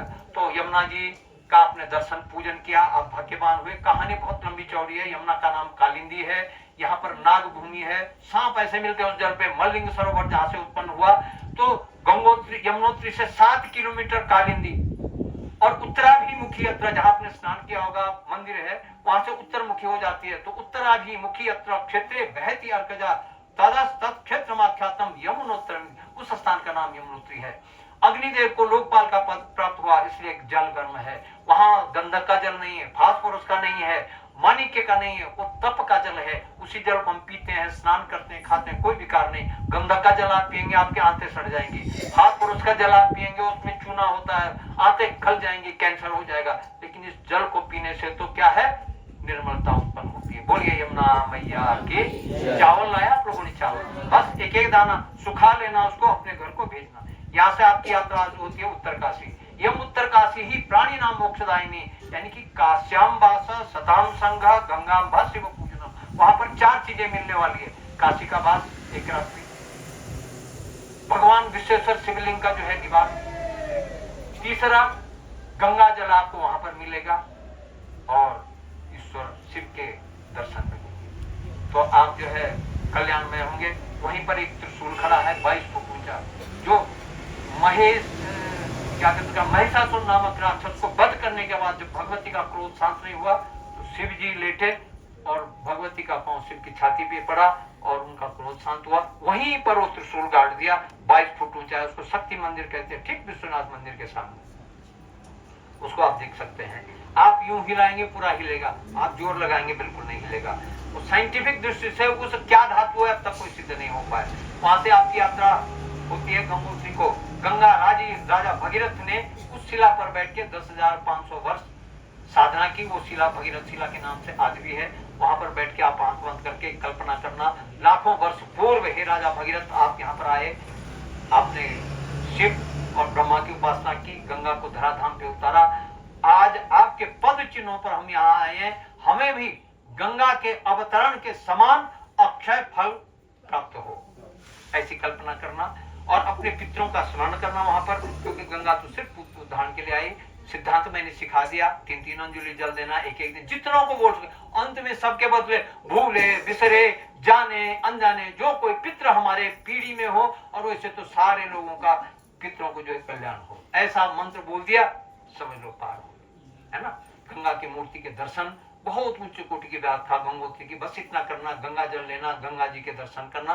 वहां से आपकी यात्रा शुरू होती है, केदारनाथ पहुंचते हैं आप। तो केदारनाथ गौरी कुंड, जहां पर भगवती पार्वती ने 5 वर्ष की उम्र में 6 साल तक भगवान शिव को प्राप्त करने के लिए छोटी बच्ची के रूप में तपस्या किया। 11 साल में त्रिगुणी नारायण वहां से 11 किलोमीटर आगे है, वहां पर शिव और पार्वती का विवाह हुआ। फिर कौन हुए, षडानन, कार्तिकेय और फिर तारकासुर का वध हुआ। ये देवताओं का, देवता लोग बड़े स्वार्थी हैं। जब सती भस्म हुई हरिद्वार में तो सब देवताओं ने नीचे मुख कर दिया, शिव को नहीं बुलाया। और जब शिव के पुत्र होने से के बाद ही राक्षस को मरना था तो सबने मीटिंग बिठाई और नारद को बोला और कामदेव को बोला, यार भगवान शिव को जगा दे जगा दे। तो उसने, कामदेव ने जगाया, कामदेव तो स्वयं भस्म हो गया, लेकिन तारकासुर का जन्म हो गया। सती ने भगवान को प्राप्त किया। उस स्थान गौरी कुंड है। तो पांडव लोगों को जब पाप हत्या लगी तो भीष्म ने कहा, यदि आप दान करेंगे और दान के बाद शिव के दर्शन करेंगे तो पाप खत्म होगा। तो पांडव लोग पूरे उत्तराखंड में घूमे, गौरी कुंड में भगवान शिव थे। शिव ने कहा ये पापी आ गए, पाप छोड़ेंगे। अपने गणों को बोला चलो। तो कहा, ज्योतिर्लिंग जहां था केदारनाथ में, केदार बोलते हैं दलदल को, केदारा संस्कृत में दलदल को बोलते हैं, उस स्थान में ज्योतिर्लिंग था। भगवान शिव ने उस ज्योतिर्लिंग को हृदय पर निकाल के भैंसे का रूप धारण कर लिया। जितने भी नंदी भृंगी भूत प्रेत राक्षस खबेश पिशाच, सबको बोला तुम जो है बैलर भैंस बन जाओ। तो लाखों की संख्या में भर गए, करोड़ों की संख्या में। पांडवों ने कहा कहां मिलेगा शिव। तो भीम के दिमाग में उक्ति आई, मैं पहाड़ के दोनों तरफ पहराव करता हूं, मेरे नीचे सब भैंसों को लगाओ, जो शिव होगा वो नहीं आएगा, सब आ जाएंगे। ऐसा ही हुआ। एक भैंस खड़ी रह गई। भगवान ने कहा, अरे इन्होंने तो पकड़ लिया मेरे को, क्यों भूमिगत हो गए। युधिष्ठिर ने पूछ पकड़ ली, सिर पहुंच गया पशुपतिनाथ नेपाल और पृष्ठभाग देखा केदारनाथ। तो केदारनाथ में 3 प्रकार के लिंग हैं। ज्योतिर्लिंग जो शिव के हृदय में है, केदारेश्वर शिवलिंग जो ज्योतिर्लिंग के ऊपर जिसका जन्म हुआ भगवान शिव का, और तीसरा है ईशानेश्वर शिवलिंग। तो ईशानेश्वर शिवलिंग आचार्य शंकर ने जब महाप्रयाण किया 32 वर्ष की उम्र में, तो वहां पर उनका जो है निवास हुआ। तो इस प्रकार से जो है केदारनाथ में पांडवों का पाप मुक्त हुआ। जब जीवन से पाप निकलता है तो धर्म सामने आता है। फिर कुत्ते का जन्म हुआ पर उन्होंने कहा स्वर्गारोहिणी चलो मेरे साथ। तो बद्रीनाथ होते हुए सारे पांडव लोग कहा गए स्वर्गारोहिणी करे। 11 बिल्व पत्र जो शिवलिंग पे लगाता है उसको प्राप्त करता है और घर के उत्तर दिशा में रखता है। ऐसे लोगों के घर में वास्तु दोष नष्ट हो जाता है। उस बिल्व पत्र को चूर्ण बनाकर जो तिलक लगा के किसी सभा में जाता है, सामने हिप्नोटाइज हो जाते हैं, सम्मोहित हो जाते हैं। ये गारंटी है। तो ये है, वहां से उदक कुंड से लोग जल लेते हैं, वो 11 बिल्व पितरे असली वो प्रसाद में ले जाते हैं। बस यही ज्योतिर्लिंग और भगवान शिव की महत्ता है। Yamunotri 10,500 foot, Gangotri 10,200 foot, Kedarnath 11,500 foot और बद्रीनाथ जो है सिर्फ 10,000 फुट की ऊंचाई पर अवस्थित है। इससे आगे आपकी यात्रा प्रारंभ होती है बद्रीनाथ की ओर। रास्ते में एक बहुत महत्व का स्थान आता है, उसको बोलते हैं पीपल कोटी। पीपल कोटी में एक गंगा निकलती है, उसको बोलते हैं गरुड़ गंगा। वहां का पत्थर जिसके घर जाएगा वहां सांप कभी आएंगे नहीं, क्योंकि काकभूषणी क्षेत्र जहां से रामचरितमानस का पहला व्याख्यान हुआ, यानी कि काकभूषणी जी ने, कौवे ने बोला, गरुड़ ने सुना, एक श्रोता एक वक्ता, वहीं से वो नदी निकलती है। सांप और गरुड़ का बैर है। तो गरुड़ गंगा का वो पत्थर जिस घर में चला गया, हम लोग भी मंगाते हैं, कभी सांप नहीं दिखते इधर, एक पत्थर मकान में लगा दिया, हो गई छुट्टी। एक छोटा पत्थर रखते हैं, आप लोग भी ले जा सकते हैं। उससे आगे फिर हनुमान गंगा है, जोशीमठ है, जहाँ पर शंकराचार्य जी की ज्योतिष पीठ की गति है। उससे आगे हनुमान गंगा, जहाँ हनुमान जी ने पूछ रखा था, पांडवों की परीक्षा की, फिर वहां से जो है पांडवों का मोह भंग हुआ। उसके बाद पहुंचते हैं श्री बद्रीनाथ। बोले बद्री विशाल भगवान की। बद्री का मतलब होता है बेर, बेर के नाथ के रूप में जिस धाम का जन्म हुआ बद्रीनाथ है। क्योंकि बद्रीनाथ में कहा गया है, एक रात्रि निवास करने पर 10 रात्रि के समानांतर फल मिलता है। नर नारायण का वहां जन्म हुआ। जब बद्रीनाथ जी अपने बैकुंठ धाम से वहां पर पहुंचे तो नारद जी बैकुंठ धाम में गए। वो बैकुंठ कहाँ है आपको मालूम? इस पृथ्वी का बैकुंठ कहाँ पर है मालूम? नहीं, वो भू बैकुंठ है। बैकुंठ जो है कहाँ है? अरे महाराज, आपने कैलाश मानसरोवर का नाम सुना? वही तो है, वो क्षीर सागर है। कोई नीले पीले हरे सागर ये नहीं, क्षीर सागर। वहां से 10 गंगाएं निकलती हैं मानसरोवर से। ठीक है, तीनों देवताओं का जन्म और ससुराल वहीं पर है। लक्ष्मी किसकी बेटी है? समुद्र की बेटी है।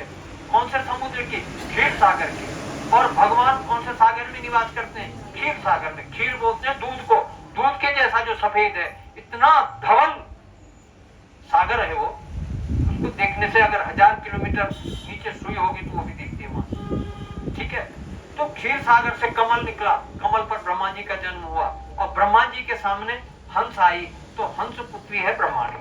तो ब्रह्माणी का जन्म हुआ। तो भगवान यानी कि भगवान विष्णु का घर भी क्षीर सागर है और ससुराल भी क्षीर सागर है। उनसे कमल निकला तो उस पे ब्रह्मा जी उत्पन्न हुए, उनका घर भी वही हो गया। और वहां हंस से जो है ब्रह्माणी निकली, ससुराल भी हो गया। उसके ऊपर कैलाश है। कैलाश के पति कौन है? शिव है। और कैलाश की पुत्री कौन है? तो पार्वती है। तो भगवान शिव का घर भी कैलाश है और पत्नी का पिता भी कैलाश है। आ रही मेरी बात समझ में? तो जो आदि के 3 देवता है, आदि की जो 3 प्रकृति है, सत्व रज तम, और आदि के जो 3 देवता है यानी कि सृजनकर्ता, पालनकर्ता, सहारकर्ता, उनका घर भी वही है। हम कहते हैं भाई हम इन भगवान के जो है ससुर भी हैं और क्या पिता भी हैं। जब घर भी वही है, उनका ससुराल भी है, तो अगर हम पत्नी के पिता बनते हैं तो हमारे जवाई हो गए, और उसके पिता बनते हैं तो वो हमारे जो है बहू हो गई। इस प्रकार से उत्तराखंड में ही 3 देवताओं का जन्म है और तीनों देवताओं की ससुराल भी है। आई समझ में? तो वो जब उनका क्षीण होता है तो बद्रीनाथ में आते हैं। भगवान विष्णु 1 साल के लिए बद्रीनाथ में आए। नारद बैकुंठ गए, लक्ष्मी विचलित थी, तो नारद ने बोला माता जी क्यों आप दुखी? अरे विष्णु पता नहीं कहाँ चले गए। अरे महाराज वो विरक्त बन के चले गए। कहाँ? बद्रिकाश्रमम च गत्वा, वो बद्री आश्रम में पहुंच गए। लक्ष्मी बोले क्या करें, आप भी जाओ। लक्ष्मी गई, वहां पर भगवान की समाधि लगी। लक्ष्मी ने बोला क्या मैं छाया करती हूँ? तो बेर का वृक्ष बन गई। साल भर बाद जब भगवान की क्या कहते उसका नाम तपस्या टूटी तो सामने वृक्ष देखा। बोले कौन? तो लक्ष्मी सामने आ गए। अरे आप यहाँ कैसे? आपको किसने बोला? बोले नारद ने। कहा यार नारद गड़बड़ करता है। बोले आप जो यहाँ पर मेरी पत्नी रूप में नहीं रह सकते। क्यों? मैं तो विरक्त उपासना के लिए, विरक्त भूमि है, आसक्त भूमि नहीं है। बोलो जाओ, तुम्हारे नाम से मेरा तीर्थ होगा, यानी कि तुमने बेर का वृक्ष बनी। तो बद्री बोलते हैं, बद्री के नाथ के रूप में मेरी पूजा होगी, लेकिन आपका स्थान अलग होगा। भारत के लक्ष्मी नारायण मंदिर में से सिर्फ एक लक्ष्मी और नारायण ऐसे हैं जहां नारायण अलग है, लक्ष्मी अलग है। लक्ष्मी परिक्रमा मार्ग से भी बाहर मंदिर है बद्रीनाथ में, और नारायण भीतर है। नारायण के साथ कौन है? उद्धव है, ज्ञानदेव है, नारद जी है, गरुड़ जी है और नर नारायण है, लेकिन लक्ष्मी बेचारी अकेले बाहर तपस्या कर रही है। तो ये बद्रीनाथ बद्री नारायण है। नर नारायण का जन्म हुआ, धर्म और नामक प्रजापति की पुत्र है नर और नारायण।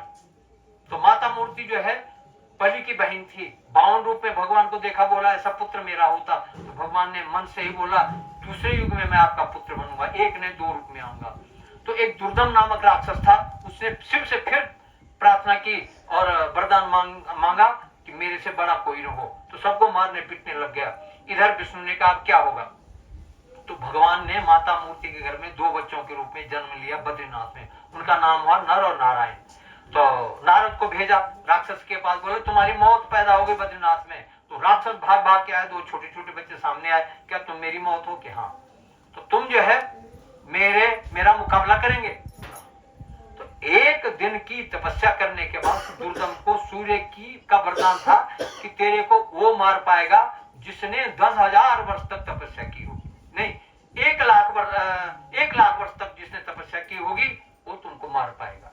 अच्छा ठीक है, वो तेरा 1 कवच तोड़ेगा, जो 10,000 वर्ष की तपस्या करेगा। तो 1,000 कवच दिए उसको। तो पहले दिन जो है नारायण रूप ने युद्ध किया, 1 कवच तोड़ा, नर रूप ने तपस्या किया, यानी कि 1 दिन में 10,000 वर्ष का फल मिलता था। ऐसे तोड़ते तोड़ते 9,999 कवच तोड़ गया, 1 कवच बाकी रहा। राक्षस भागा सूर्य के पास, महाराज मैं तो मर गया, 1 कवच रह गया, बाकी तो सब खत्म हो गए। तो नर रूप में भगवान उसके पीछे गए। तो सूर्य ने कहा हे नर रूप भगवान रुको, ये मैंने इसको वरदान दिया है, इस जन्म में ने अगले जन्म में आपको इसको दे दूंगा। तो कहते हैं नर भगवान ने छोड़ा। दूसरा युग द्वापर युग आया। द्वापर युग में वो राक्षस कर्ण के रूप में आया, सूर्य पुत्र के रूप में, और अर्जुन और कृष्ण के रूप में जो है नर और नारायण से। तो अर्जुन ने बाण मारा कर्ण को, तब वो मरा। तो पिछले जन्म का वरदान तब पूरा हुआ। तो कहने का मतलब क्या है कि ये जो भगवान बद्रीनाथ है वहां पर 7 शिलाएं हैं, 7 शिलाओं का अपना अपना महत्व है। उससे आगे 4 किलोमीटर मणिभद्र नामक गंधर्व का स्थान है, जिसको माना गांव कहते हैं, भारत का अंतिम गांव की उसको उपाधि मिली है। वो पहले बौद्ध मंदिर था, बुद्धों ने वहां पर कब्जा किया। 8वीं शताब्दी में शंकराचार्य जी आए। देखो ये हमारे 4 मंदिर है, ये सब भारतीय शैली के हैं, लेकिन सिर्फ बद्रीनाथ जी का मंदिर ये तिब्बत शैली का है, ये भारतीय शैली का नहीं है। बाकी देखो आप यमुनोत्री देखो, गंगोत्री, बद्रीनाथ, ये सब हमारी भारतीय शैली के हैं, क्योंकि ये किन्होंने बौद्ध लोगों ने बनाया। तो आचार्य शंकर ने वहां पर उनसे शास्त्रार्थ किया। तो भगवान विष्णु की जो मूर्ति है, जो अभी वर्तमान में है, वो नारद कुंड से निकाल करके वहां स्थापित की। तो बौद्ध लोगों ने वो स्थान तो छोड़ दिया, बोले हम पीछे नहीं रहेंगे। तो उन्होंने अपना मंदिर कहाँ बनाया? बद्रीनाथ जी से 45 किलोमीटर आगे वो थोलिंग मठ करके आज भी वहां पूजा हो रही, जो बद्रीनाथ जी में थे। तो इस प्रकार बद्रीनाथ जो है क्या है? भू वैकुंठ है। पृथ्वी का वैकुंठ कौन है? तो बद्रीनाथ जी है ना। भू वैकुंठ भगवान बद्री सदृशम तीर्थो न भूतो न भविष्यति। भगवान बद्रीनाथ के समान तीर्थ जो है भूतकाल में हुआ, न भविष्य में हुआ, न आगे हुआ। इस प्रकार से ये उत्तराखंड की सार संक्षेप में हमने यात्रा का वर्णन किया। यदि आप 1 आध दिन रहते तो एक चीजों का आपको वर्णन मिलता। इससे भी अनंत रहस्यमय चीजें उत्तराखंड में छुपी हुई हैं। बस आप सच्चे मन से यात्रा करके इसको आत्मसात करेंगे तो एक तीर्थ पुरोहित होने के नाते आपको मैं वचन देता हूं, आप लोगों को हरिद्वार तक न जाने कहां पर भगवत दर्शन होंगे, मेरी गारंटी है। और अगर ऐसा नहीं हुआ तो आप लोगों का जैसे ट्रेन में चढ़ेंगे ना और उत्तराखंड को पीछे देखेंगे, देवभूमि को, आपका हृदय का परिवर्तन अवश्य होगा। बोलिए यमुना मैया की जय, गंगा मैया की जय, बद्री विशाल केदारनाथ जी की, सत्य सनातन धर्म की जय। आप सब लोगों की यात्रा मंगलमय हो। आप अपने घर को प्रसन्नता पूर्वक राजी खुशी से और सुसंपन्न हो कि आपकी यात्रा हो, ऐसी हमारी पूर्ण कामना। अंत में आप लोगों से एक छोटा सा अनुरोध है कि ते धन धन्य प्रथम गति जाके, मैं एक इस जो अपनी यमुनोत्री ट्रस्ट है, मैं उसका वो हूँ, उपाध्यक्ष हूँ। तो आप लोग जो है यदि कोई दान करना चाहे, मेरे पास पंजीकृत पावती है, उस पावती को ले सकते हैं। और माता जी ऐसे नहीं जाना, प्रसाद लेके जाना, प्रसाद रखा हुआ है। और अपनी इच्छा से जो आप पावती कटवा सकते हैं। बाकी हमें कोई इच्छा नहीं, बाकी आपकी श्रद्धा है, क्या है, कैसा है। और जिन लोगों ने नाम नहीं लिखाया वो नाम जरूर लिखवा देना कि ऊपर नाम नहीं लिखा गया आप लोगों का, जिनका नहीं लिखा। फिर हम आपकी इंदौर आएंगे सर्दियों में। मैं एस्ट्रोलॉजर हूँ, गोल्ड मेडलिस्ट हूँ, 4 विश्वविद्यालय की मानद डिग्री से प्राप्त नहीं रखी हुई सारी डिग्रियां, ठीक है।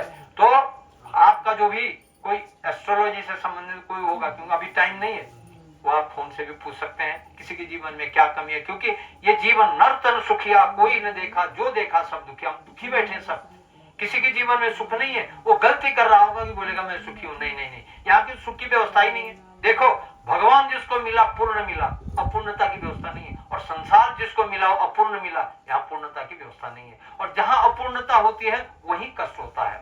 बोलिए यमुना मैया की। किसी के मन में कोई जिज्ञासा है, बस 2 मिनट में पूछ सकते हैं। और सब लोग यहाँ से प्रसाद लेके जो है प्रयास करें। और यात्रा एक परिवार के रूप में करना, मैं मेरा तू तेरा का भाव यहीं पर छोड़ देना राना चट्टी में, ठीक है। बोले यमुना मैया की। धन्यवाद। ऐसा बताते हैं कि जो एक ही लाइन में भगवान